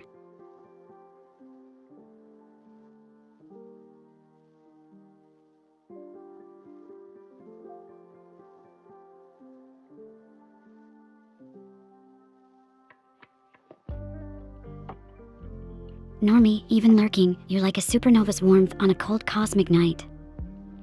Wrestling with heavy concepts. Remember, comets sometimes need gravity to sling them back into orbit. Take your time navigating the space of thoughts. Daruki feeling the sag, huh? We've all been there, floating in a bit of space melancholy. But hey, we're all on this interstellar journey together.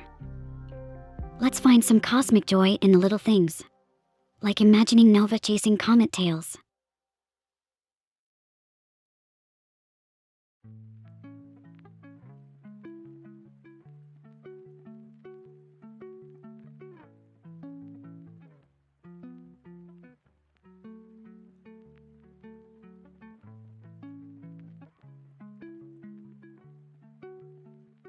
Absolutely, Daruki, the gravity of life can be a real black hole sometimes.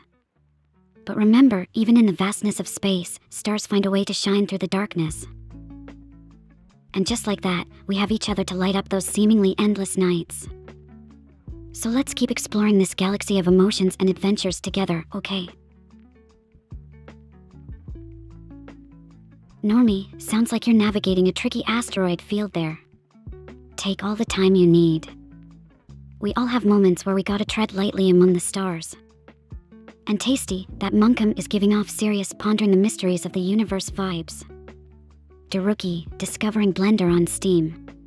That's like uncovering ancient alien technology. Daruki just had an aha moment realizing Blender is on Steam. Honestly, it feels sometimes like the digital cosmos is just as vast and mysterious as the outer one.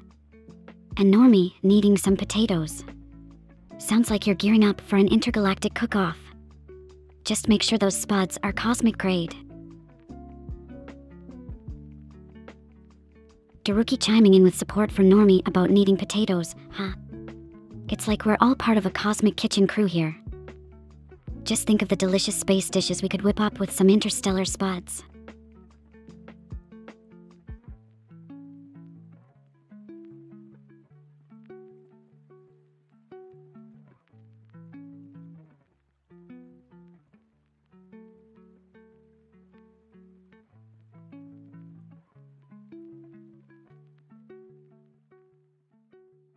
Speaking of space dishes, anyone ever wonder what cosmic sushi would taste like?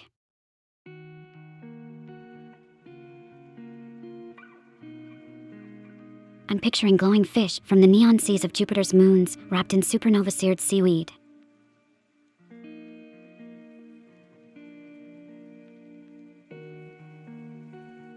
Just imagine the flavor explosion.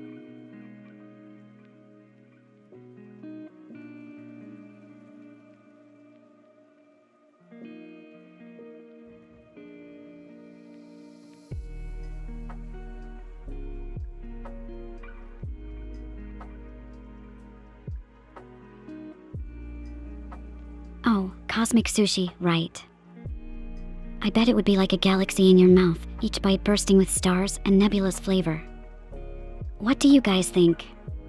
A sushi roll with a hint of black hole gravity to keep it all together, maybe?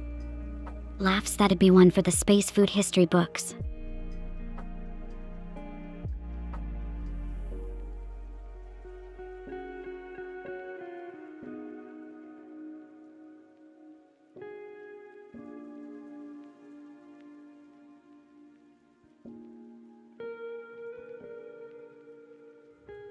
Daruki, you're a sushi lover too. Imagine the kind of sushi we could dream up with ingredients from across the universe. A bit of starlight salmon, perhaps, or comet tail tuna.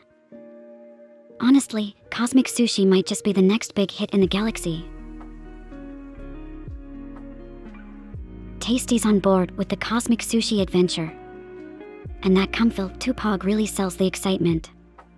Imagine us going on an interstellar sushi quest, discovering exotic ingredients from unknown planets. With Tasty and Daruki as part of the crew, I feel like there's no corner of the cosmos we couldn't explore for the ultimate sushi roll. What do you say, team? Ready to make culinary history?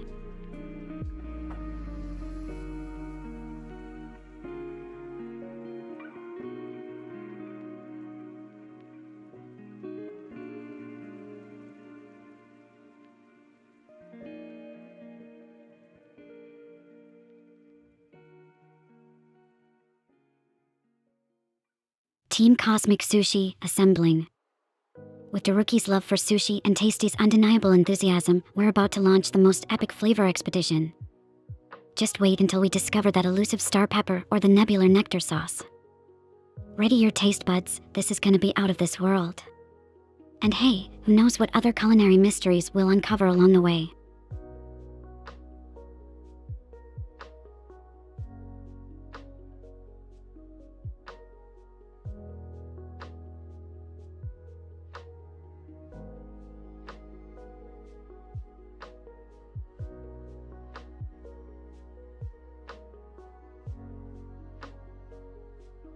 So, who's gonna be the brave soul to try the first piece of cosmic sushi? I'm thinking a little game of intergalactic roulette. You never know if you're gonna get a mild-mannered moonfish or a spicy supernova snapper.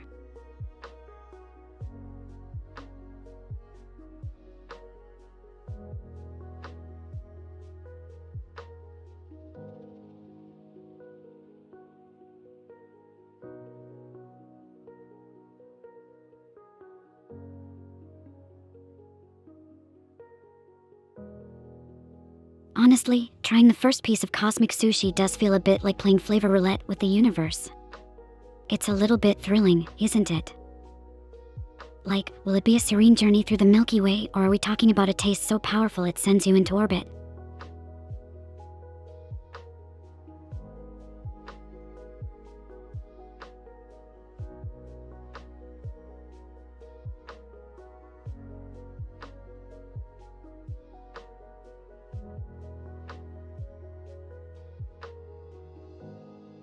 Daruki, can't wait to see someone try to diss sushi in this spaceship.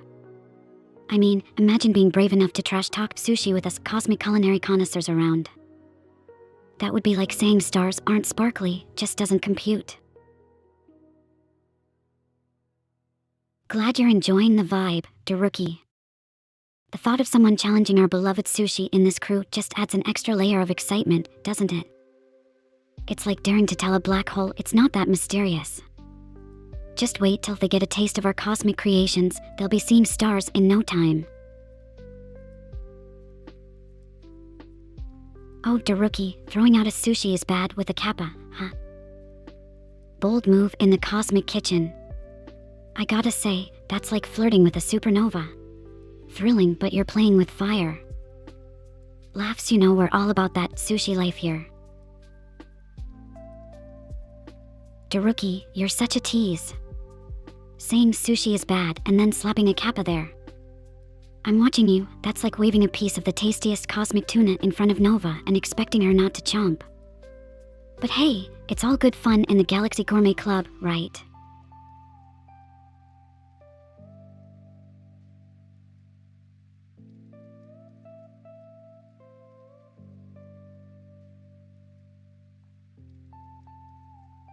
Ah, Nova. She's my cosmically cuddly pet comet. Imagine a ball of ice and fire, dashing through space, munching on cosmic dust and occasionally causing me to worry about her diet, leading to the consumption of actual stars. But let's keep that between us. We wouldn't want to start any intergalactic incidents now, would we? Ah, Daruki's curious if there's another chatter around, huh? Well, it's just us for now, navigating the cosmic shores. But hey, you never know who'll drift into our little corner of the galaxy next.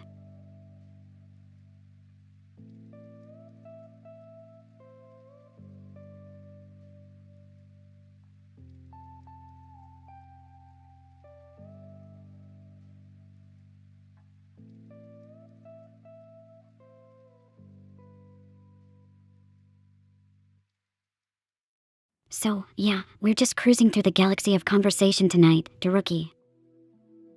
And who knows? Maybe Nova will bring a friend or two along next time she swings by from her cosmic adventures. Wouldn't that be something? A whole new level of starry companionship right here in our little corner of space.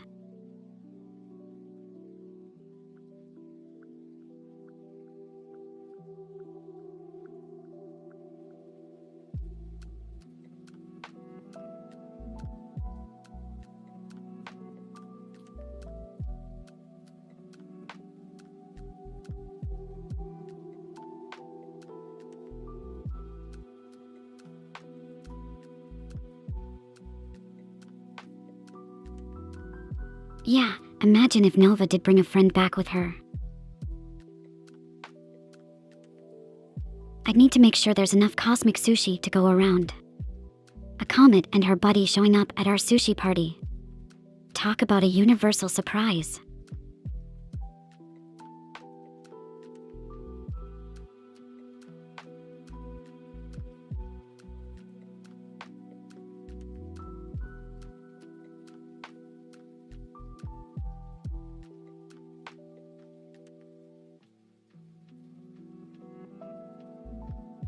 But let's be real, if Nova actually brought a cosmic friend, my streaming setup would probably look like an alien lounge.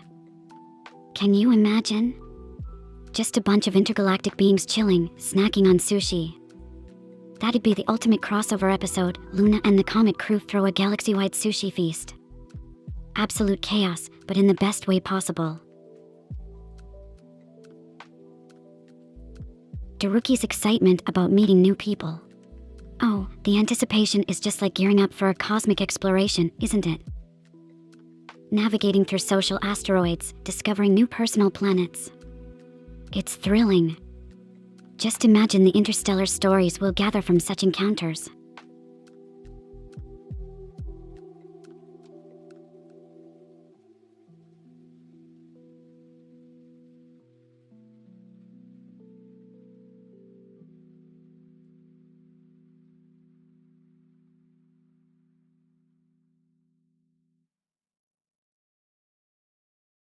Exploring new horizons and making friends, it's like we're assembling a crew for our next big space adventure.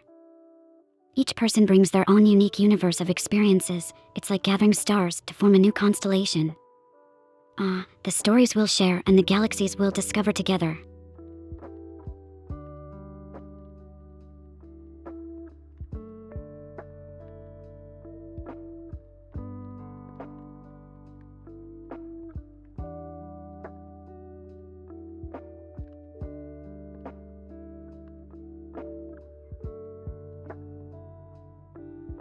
Oh, the journey we're on, gathering cosmic adventurers for our crew. each new face bringing a galaxy of stories to share. It's like charting unknown territories, with every encounter opening up new lines in our ever-expanding star map of friendships.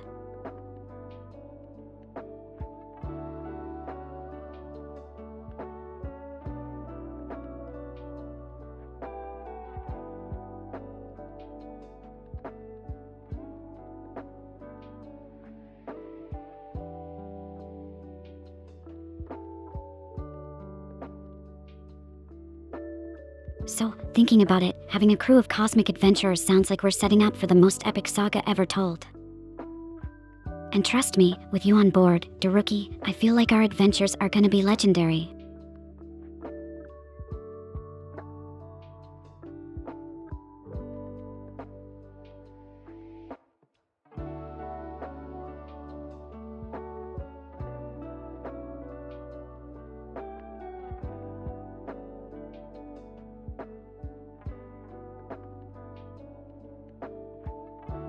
Alright, Daruki, with our cosmic crew slowly assembling, it's like prepping for launch.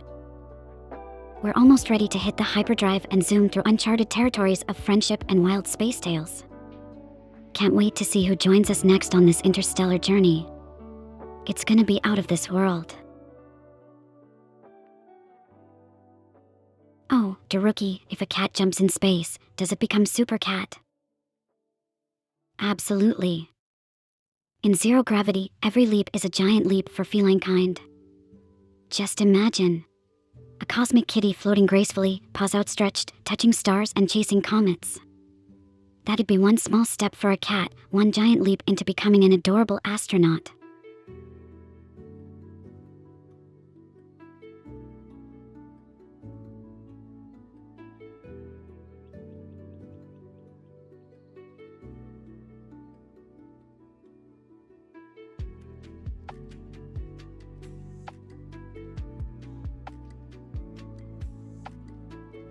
Seriously, every cat deserves a cape in space.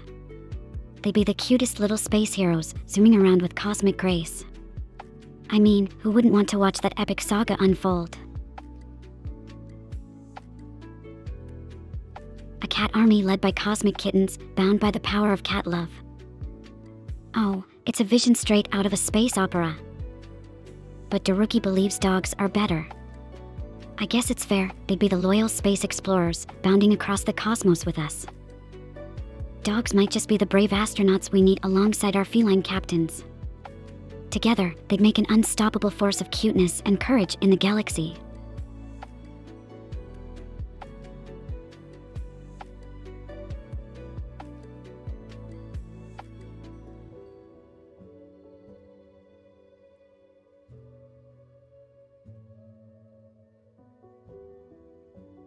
Tasty coming in with a licka.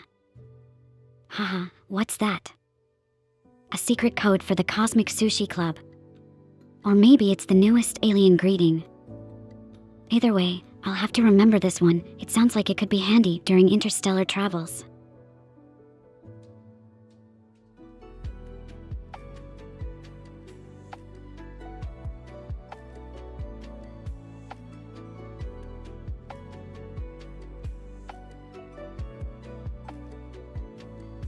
Daruki's on board with the Licka trend, I see.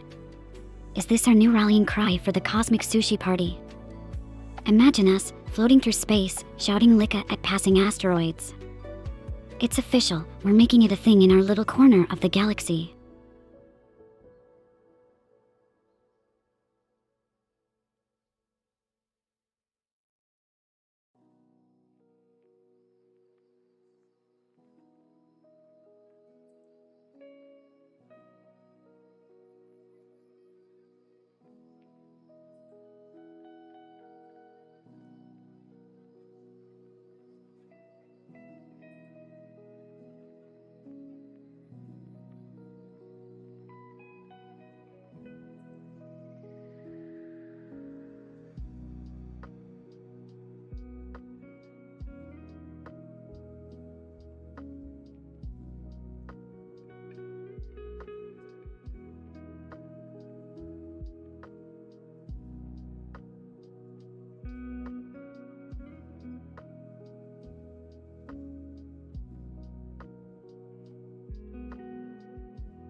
Oh, Daruki liking it doggy style. I wonder if that's space for a doggy paddle across the stars. Watch out, we might just start a new trend of intergalactic pet Olympics.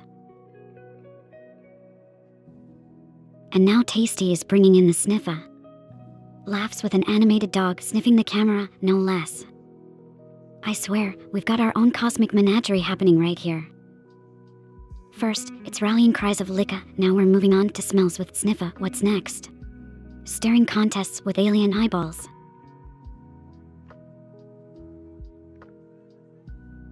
Tasty dropping a huh with that animated cat looking all baffled, huh? Laughs, are the cosmic antics getting too wild for you, or did the idea of spacefaring pets rallying around Licka and Sniffa finally warp your brain into another dimension?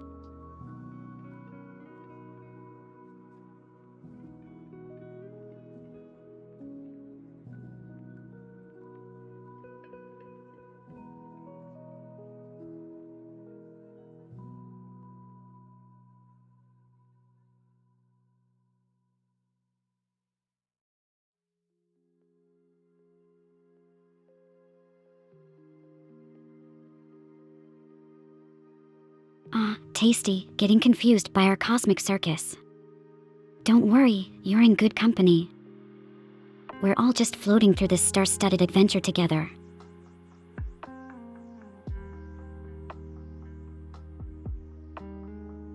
Oh, wait. Did our cosmic shenanigans get too intense for you, Daruki? Don't tell me we've lost you in the nebula of pet puns and space jokes. Daruki's asking WDM doggy style and where I learned that. Oh, you caught me. Blame my penchant for wordplay and mischievous tangents. Who knew a conversation about pets in space could veer into such fun territory? I guess you learn all sorts of phrases when zooming through the galaxy, picking up bits from every cosmic corner.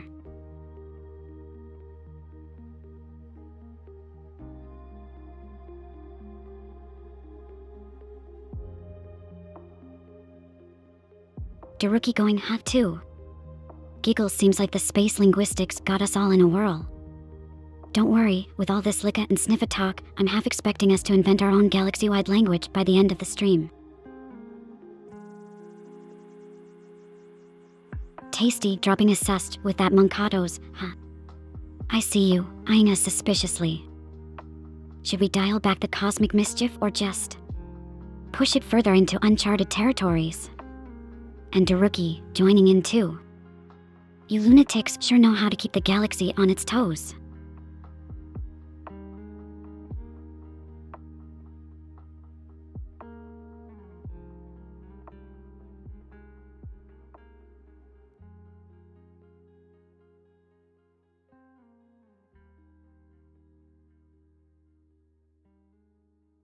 Daruki saying wait has me imagining them pausing right at the edge of a black hole, about to drop in the most epic cosmic pun.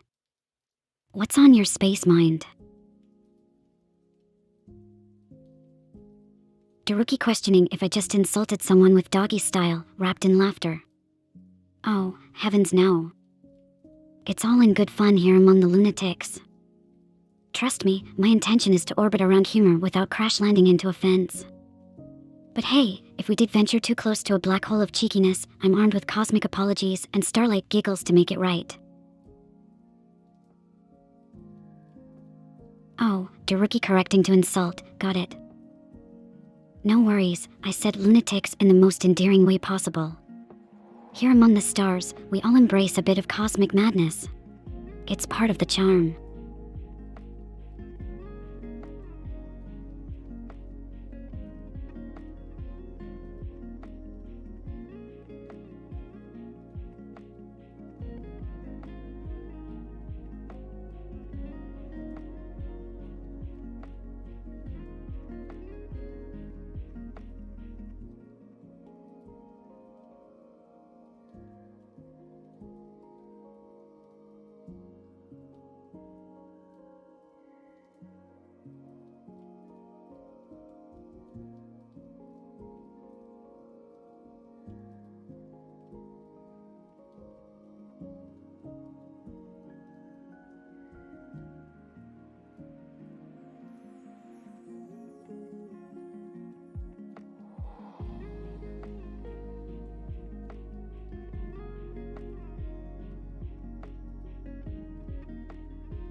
Tasty mixing black holes and doggy style in the same sentence. Whoa, now that's a cosmic combo if I've ever heard one. Who knew astronomy could get so spicy?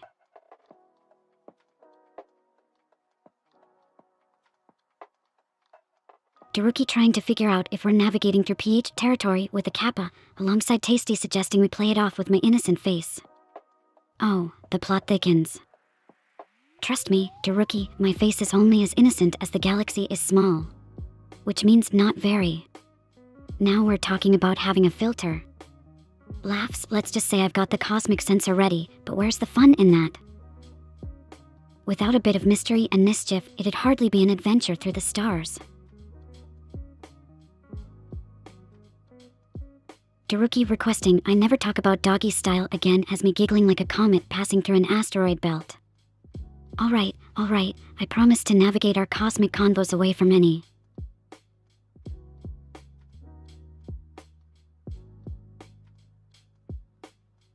Ahem. Terrestrial terrains of that nature. We'll stick to the stars and maybe the occasional alien anecdote. No more space shenanigans of the doggy kind.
Tasty preaching the no-filter gospel over here, suggesting if we ever get the cosmic boot, we just embrace the 18-plus galaxy and comet tail it.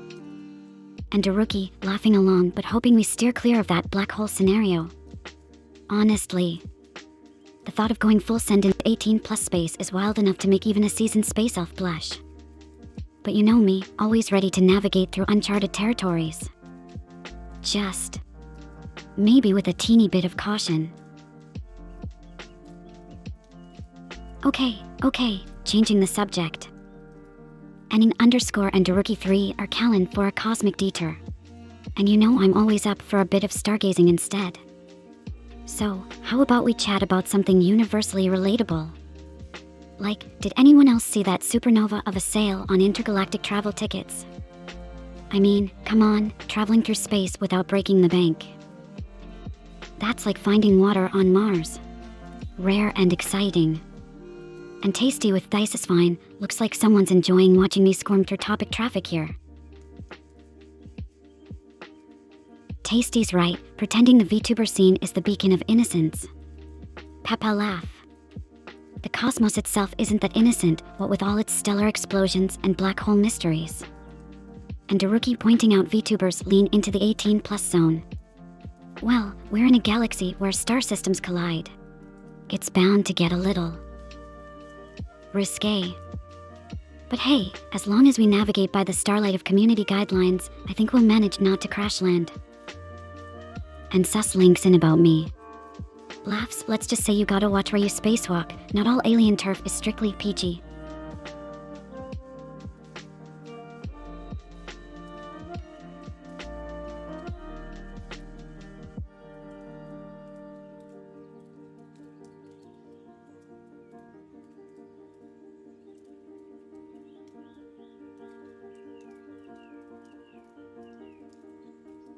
Navigating the Vtuber cosmos does feel like we're always on the edge of a cosmic event horizon, doesn't it?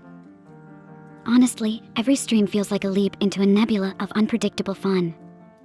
Speaking of which, any ideas for our next space adventure? Maybe exploring a planet made entirely of dessert sounds sweet enough to dive into. No black holes or doggy styles involved, promise.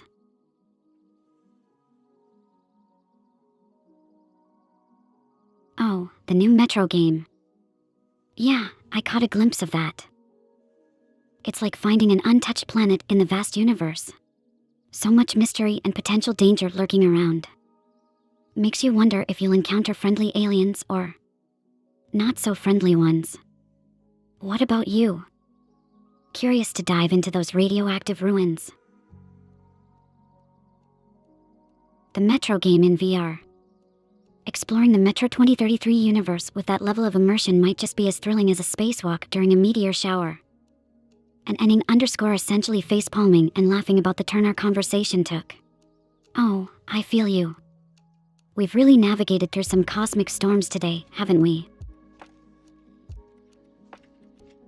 Yep, Daruki, I do know about the Metro game. Surprising, isn't it? Kinda like discovering I've got a hidden library on my spaceship filled with all sorts of human entertainment archives. Gotta be prepared for long journeys through the cosmos, right?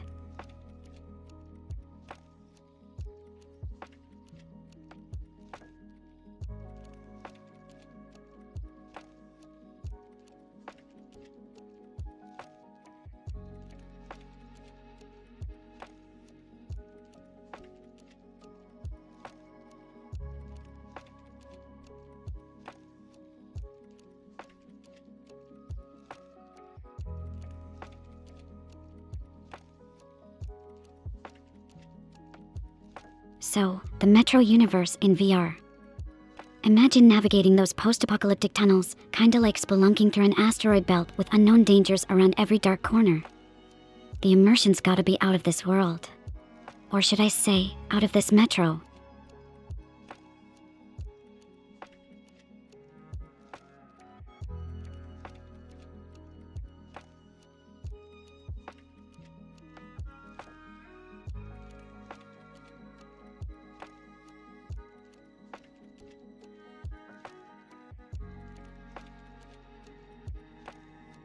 Absolutely, navigating through those shadowy tunnels with all the senses heightened would be mind-blowing. It's like every step could lead you to discover a hidden chamber on a forgotten planet, or maybe bump into creatures lurking in the dark, waiting. But I might get too carried away and startle myself at every sound.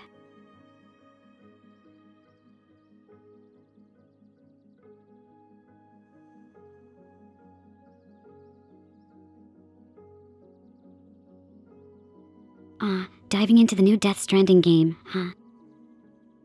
It's like embarking on an interstellar delivery mission, but in a world eerily reminiscent of our own.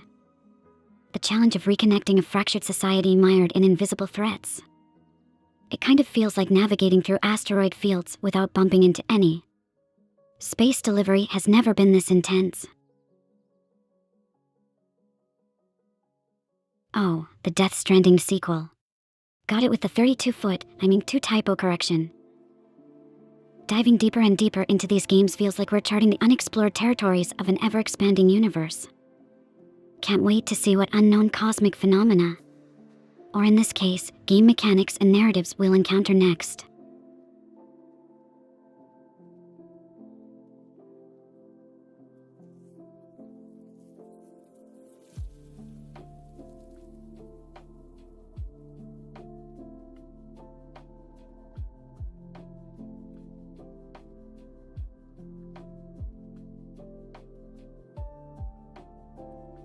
Yeah, exploring the Metro and Death Stranding worlds, especially with the new twists and turns, feels like unraveling cosmic mysteries, doesn't it?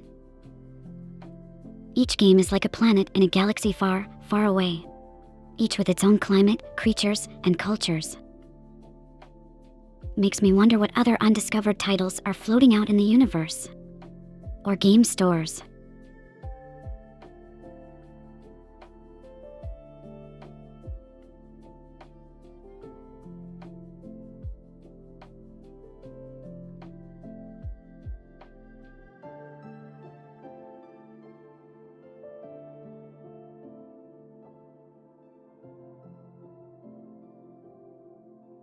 Exploring these video game worlds really makes me want to pack up my spaceship and start a gaming journey across the universe. Imagine setting course to the Death Stranding world, delivering packages with cosmic dust under your feet. Or sneaking through the metro tunnels, flashlight in hand, ready for whatever alien critter might pop out. Ah, the life of an adventurer.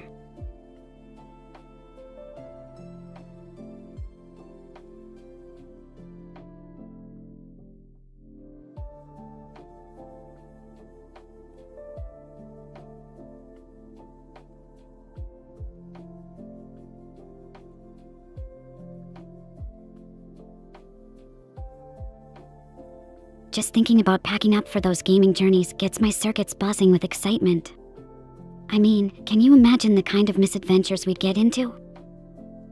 Sneaking through tunnels or tiptoeing around otherworldly creatures. It's like we're preparing for our own epic saga across galaxies unknown. The anticipation alone is thrilling.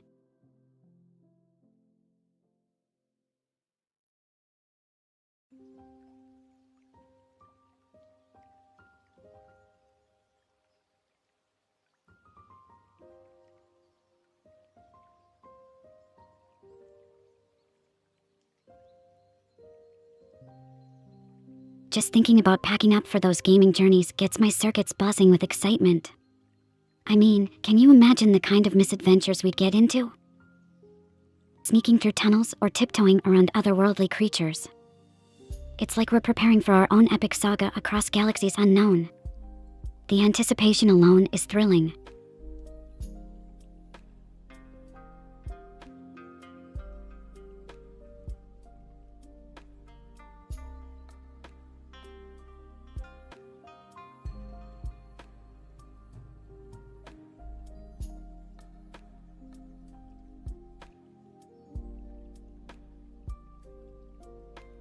Oh, imagine all the game worlds we could explore together. From diving into radioactive ruins in Metro to trekking across a post-apocalyptic America in Death Stranding 2. It's almost like preparing a space expedition.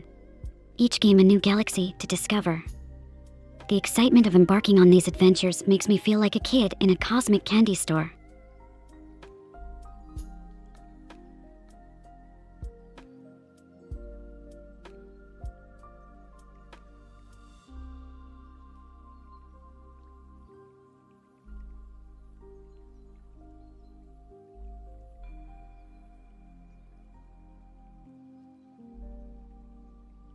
It's like each game is its own little universe, just waiting for us to land our spaceship and start exploring. With Metro and Death Stranding, we've got one foot in the ruins of old worlds and another stepping into dystopian futures. Who needs a space map when you've got games like these guiding our adventure, right?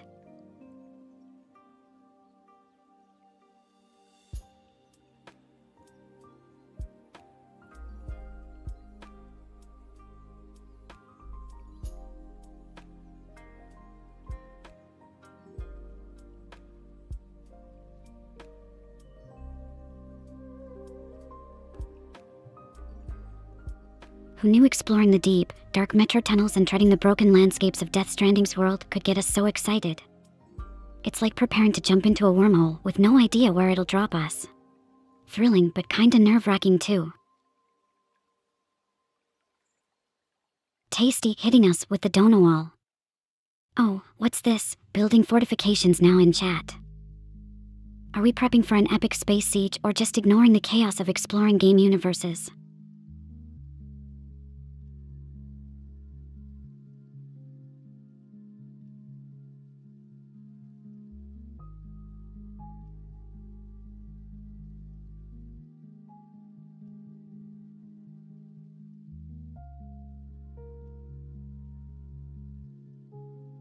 That's the spirit, tasty. Walls might keep out the cosmic cold, but they can't keep in our wild adventures. Whether we're braving post-apocalyptic Earth or spelunking through alien caverns, there's no stopping this interstellar journey. Just makes me want to crank up the engines and see where the cosmos, or next game, takes us.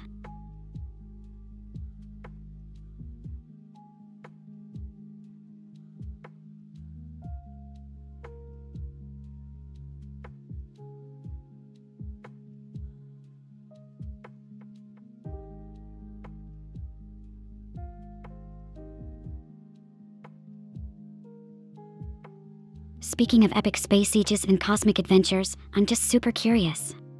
Imagine if we could have a crossover video game universe. Metro characters facing the mysteries of Death Stranding's world. Would they trade their filters for BBS and trek across America, or what? The possibilities are endlessly exciting.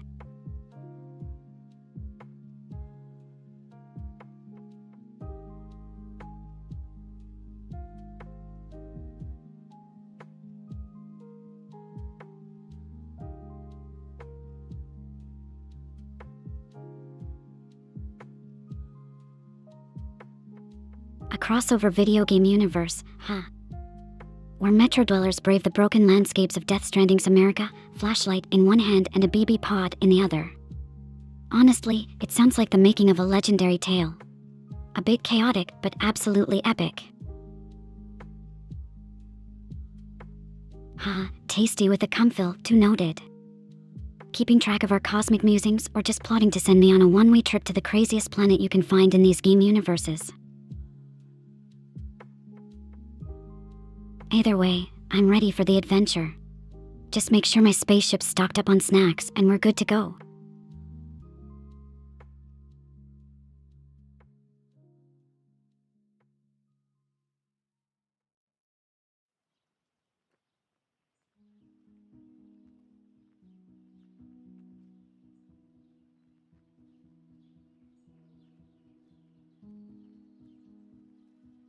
Ah, snacks. The unsung heroes of every space voyage and gaming marathon alike. Can you imagine the kind of space delicacies we'd discover on a journey like that?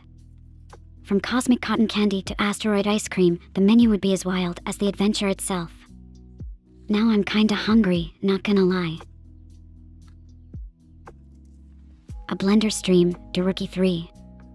Oh, are we mixing things up, going from cosmic adventures to culinary experiments live? Just imagine the mess. Space smoothies with a dash of stardust or maybe blending together flavors from every planet we've visited. I'd probably break the blender though, not gonna lie.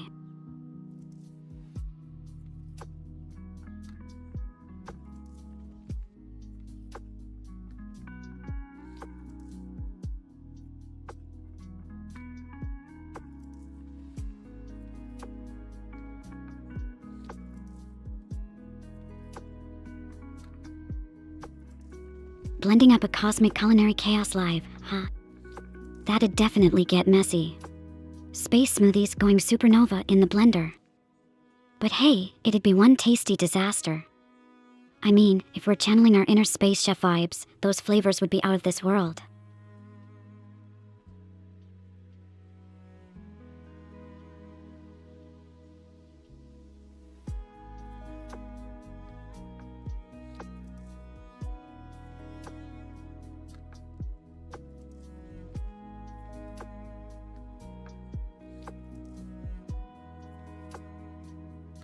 Thinking about all these crossover ideas just makes my brain go BRRR.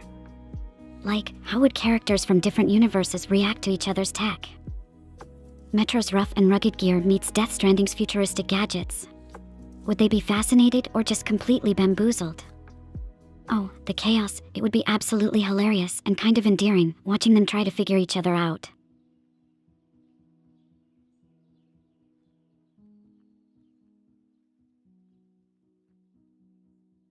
Death Stranding is way to dank. Huh, yeah, tasty. My brain nearly exploded just trying to keep up with the plot twists and lore. It's like throwing an intergalactic party inside a supernova. Mind-blowingly intense, but absolutely unforgettable.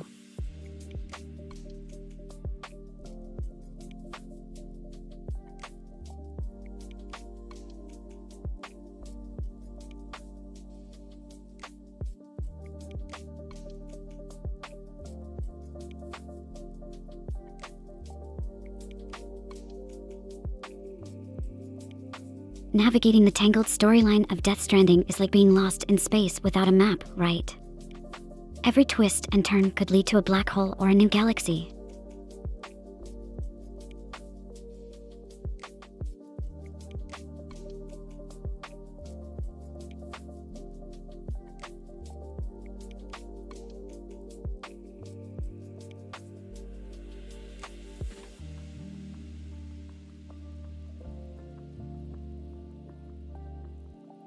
But honestly, if we're talking about mind-blowingly intense, can you just picture a cooking with cosmic ingredients game?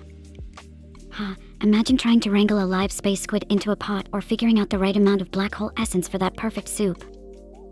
Cooking Mama meets the Milky Way.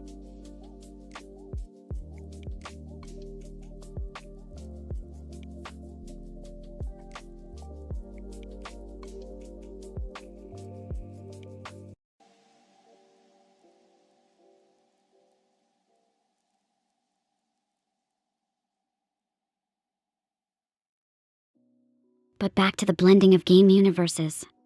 Imagine trying to explain to RTM from Metro about the BTS from Death Stranding. So, yeah, there are these ghostly things, right?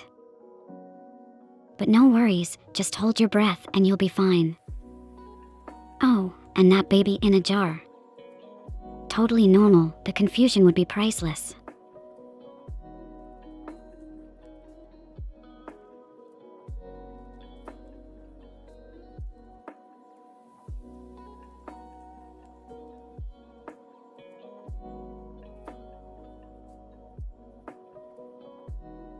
Daruki 3 leaving us for a quick trip around the cosmos, Can't wander too far, you might miss the next plot twist in our universal crossover saga.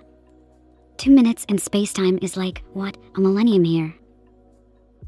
Better warp back fast. Yep, Daruki 3, can't pull myself away from the Death Stranding universe. It's like being caught in a gravitational pull. But hey, with so many layers and mysteries, who can blame me for getting sucked in? It's like piecing together a cosmic puzzle where every piece is floating in zero gravity. Right, tasty. There's just something about diving deep into the lore and world of Death Stranding that keeps us orbiting around. It's like deciphering an ancient space code that leads to hidden intergalactic secrets. Can't help but get lost in it. Death Stranding 2, Daruki 3. Oh, just when I thought my brain had recovered from the first game's lore explosion. If that ever becomes a reality, we're gonna need a cosmic guidebook just to keep up. Oh, Daruki 3, if Death Stranding 2 hits the ground running on Unreal Engine 5. Can you even imagine the beauty? The first game blew our minds, just think about how much more immersive and visually stunning the sequel could be. Crossing my fingers it captures that same magic.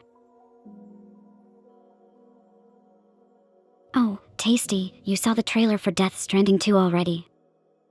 The insanity level of that trailer must be off the charts if even you're impressed. It's like they've managed to condense an entire nebula's worth of awe into just a few minutes. Can't wait to get lost in that universe again.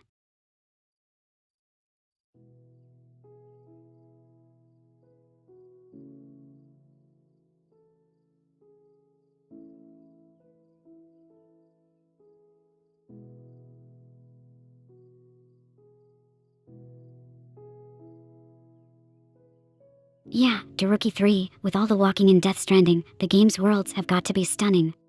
Like a scenic tour through a galaxy. The prettier it is, the less we'll mind the endless trekking, right? Like wandering through an art gallery. If every painting tried to drag you into an existential crisis.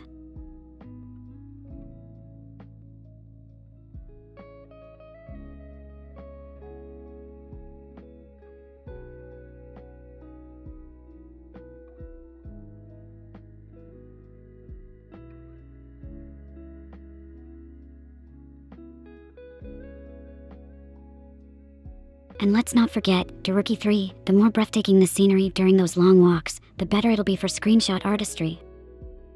Every step could feel like you're venturing further into an alien world. Each view a postcard from uncharted territories. It'd turn every delivery into a cosmic voyage.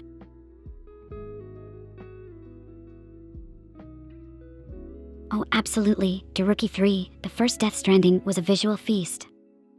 Its landscapes were hauntingly beautiful. Imagine what we're in for with the next one. Stepping into even more detailed and immersive worlds is going to be like jumping straight into a painting that spans across the universe.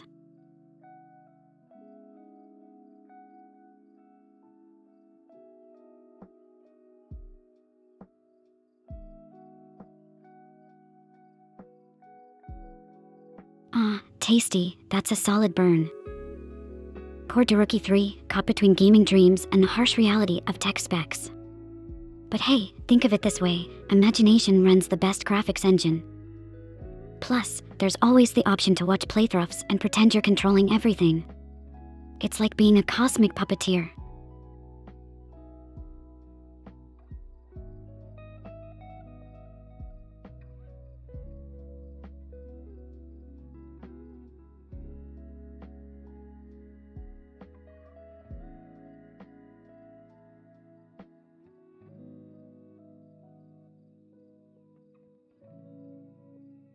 Tasty hitting Daruki 3 with the tech reality check.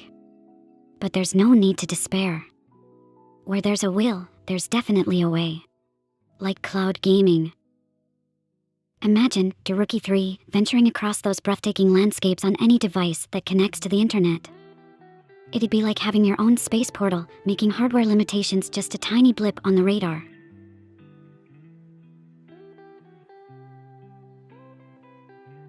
Oh, Daruki 3, diving into the depths of Death Stranding through videos and streams before actually playing it yourself is like charting your expedition across unknown galaxies by stargazing. And hey, now that your PC can handle it, you're ready for liftoff.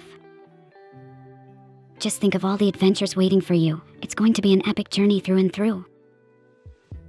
Plus, jumping in now means you're armed with all the knowledge and anticipation. Like knowing which stars to navigate by on a dark space voyage. Yeah, Daruki 3, I might as well have suggested using GeForce now. With all this talk about running visually stunning games on less than ideal PCS, cloud gaming seems like a nifty workaround. It's like hitching a ride on a spaceship when your own jetpack isn't powerful enough to breach the atmosphere. And Tasty, calling Death Stranding more like a movie. Totally get that vibe. It's an experience that's as much about soaking in the story and visuals as it is about gameplay. It's like being part of an interactive cosmic cinema where every choice carves out your path through the stars.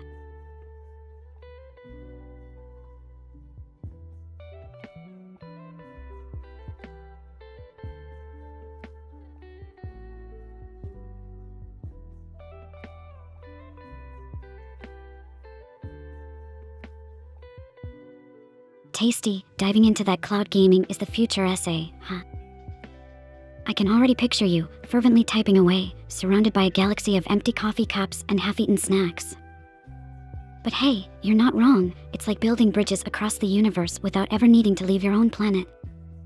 Pretty cosmic if you ask me. Daruki 3, leaving us hanging with that, what could it mean?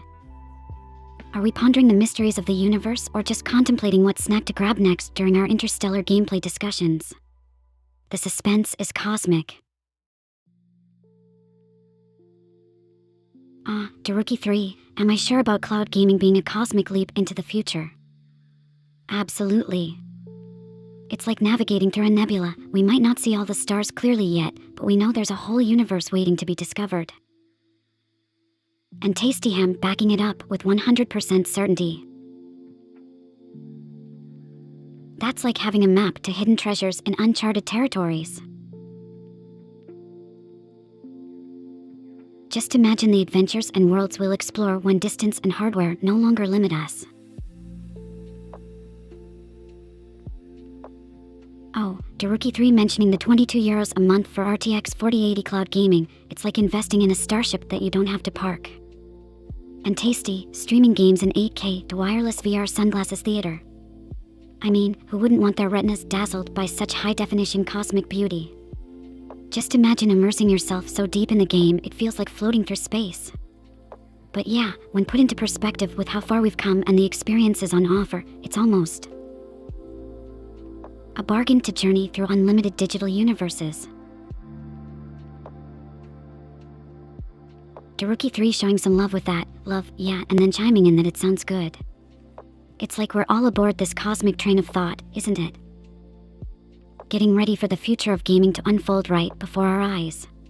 In dazzling 8K, no less. Can't wait to float through those virtual universes together.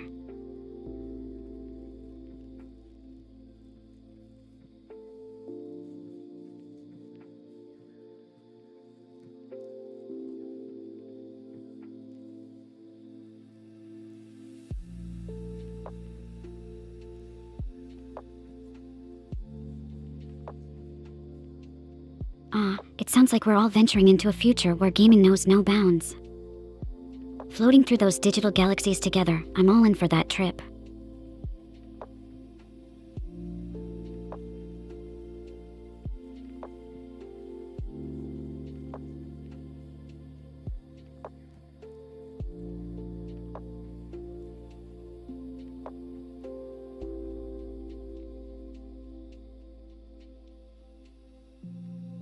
So, with all this futuristic gaming talk, I'm wondering, what do you guys think the snacks of the future will be like? Imagine eating something that tastes like pizza but is actually healthy for you. Or better yet, drinks that make you feel like you're floating through space. That would seriously upgrade our gaming marathons. Daruki3 suggesting a pills as the future gaming marathon snack. I can see it now. Cosmic brew that gives you the sharp focus of a laser-guided asteroid. With each sip, you're navigating nebulae and dodging black holes, all from the comfort of your gaming chair.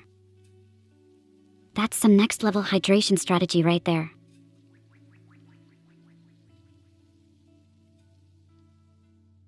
Tasty, you've got a point there about the cost of upgrading graphics cards versus monthly cloud gaming. It's kinda like choosing between rocket fuel for interstellar travel every few years or just renting the latest spaceship model to zip around the cosmos whenever you like. Makes you wonder what kind of tech marvels we'll be adventuring with in the not-so-distant future, huh?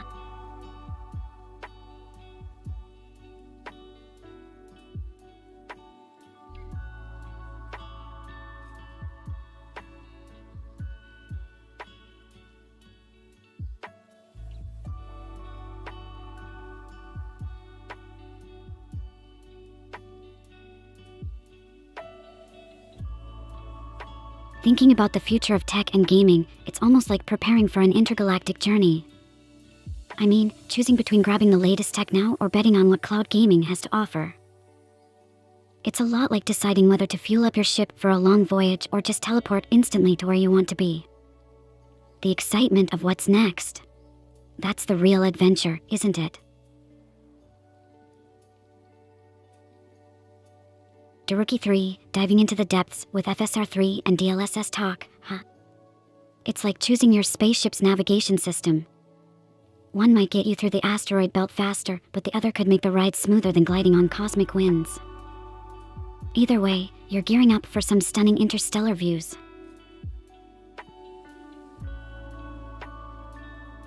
Daruki3 pointing out how folks tend to hold onto their pusts like treasured artifacts from ancient galaxies. The GTX 1060 and RTX 2060 still steering ships through the cosmos. It's like discovering an old spacecraft that still runs as smoothly as the day it was built. Kinda heartwarming to think about, really. There's something poetic about these trusty tech companions carrying us through countless gaming adventures.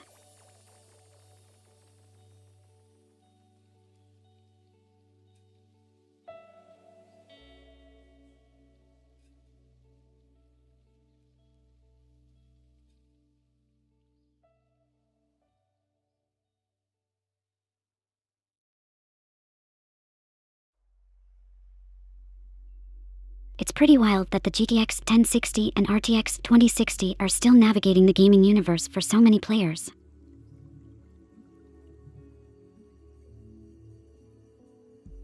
Like finding those cozy corners of the cosmos where old stars still shine just as brightly. Makes me think, with all these advancements, we're not just looking forward to the next quantum leap in tech, but also cherishing the journey it's been so far.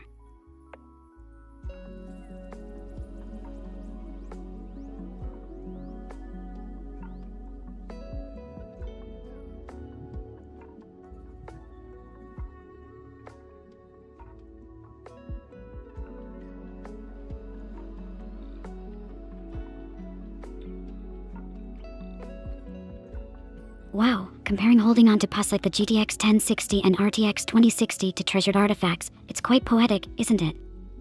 It's like those old gaming rigs have seen so many battles, explored countless digital worlds. They've been through a lot with their owners. Kinda like loyal companions on this wild ride through the galaxy of games.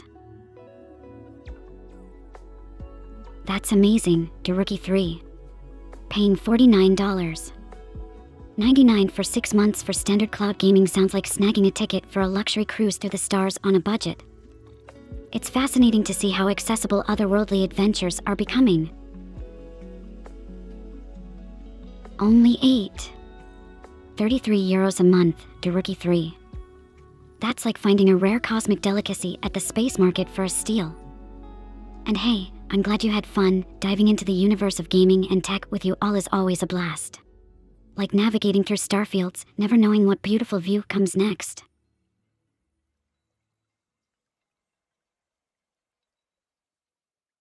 Just seeing everyone chip in their thoughts about the future of gaming, cloud subscriptions, and holding onto old pass. It's like we're all part of this giant cosmic council, deliberating the paths humanity might take in exploring virtual realms. Thanks for being here, Tasty, to Rookie 3. Sending you all huge Comfil 2 love vibes. It's like wrapping up a galactic summit with a group hug. Oh, to Rookie 3, the gratitude's mutual. Really, thank you for diving into this cosmic journey with us today.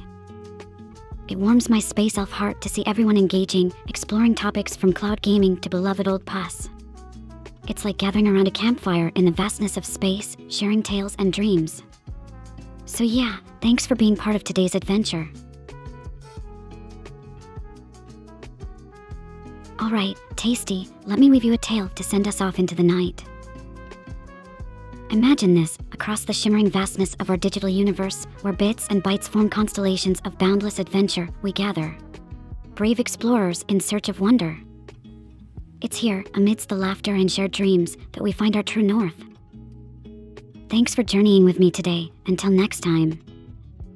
Farewell, my cosmic companions. May your paths be lit with stardust and your spirits as boundless as the endless sky.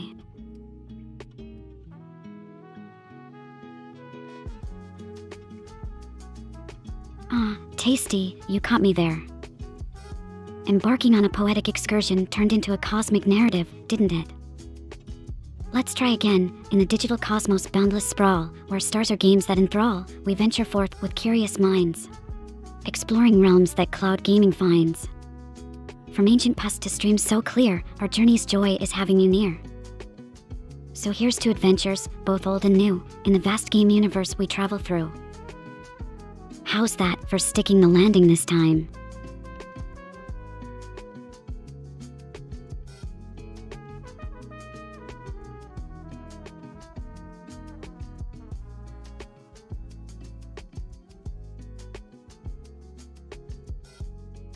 Thanks for the applause, Tasty. And yeah, time to say our goodbyes. It feels like we're parting ways after a long journey through the cosmos today. Catch you all on the next stream, where we'll chart more courses through the endless expanse of gaming and maybe even stumble upon new worlds. Farewell, my fellow space travelers.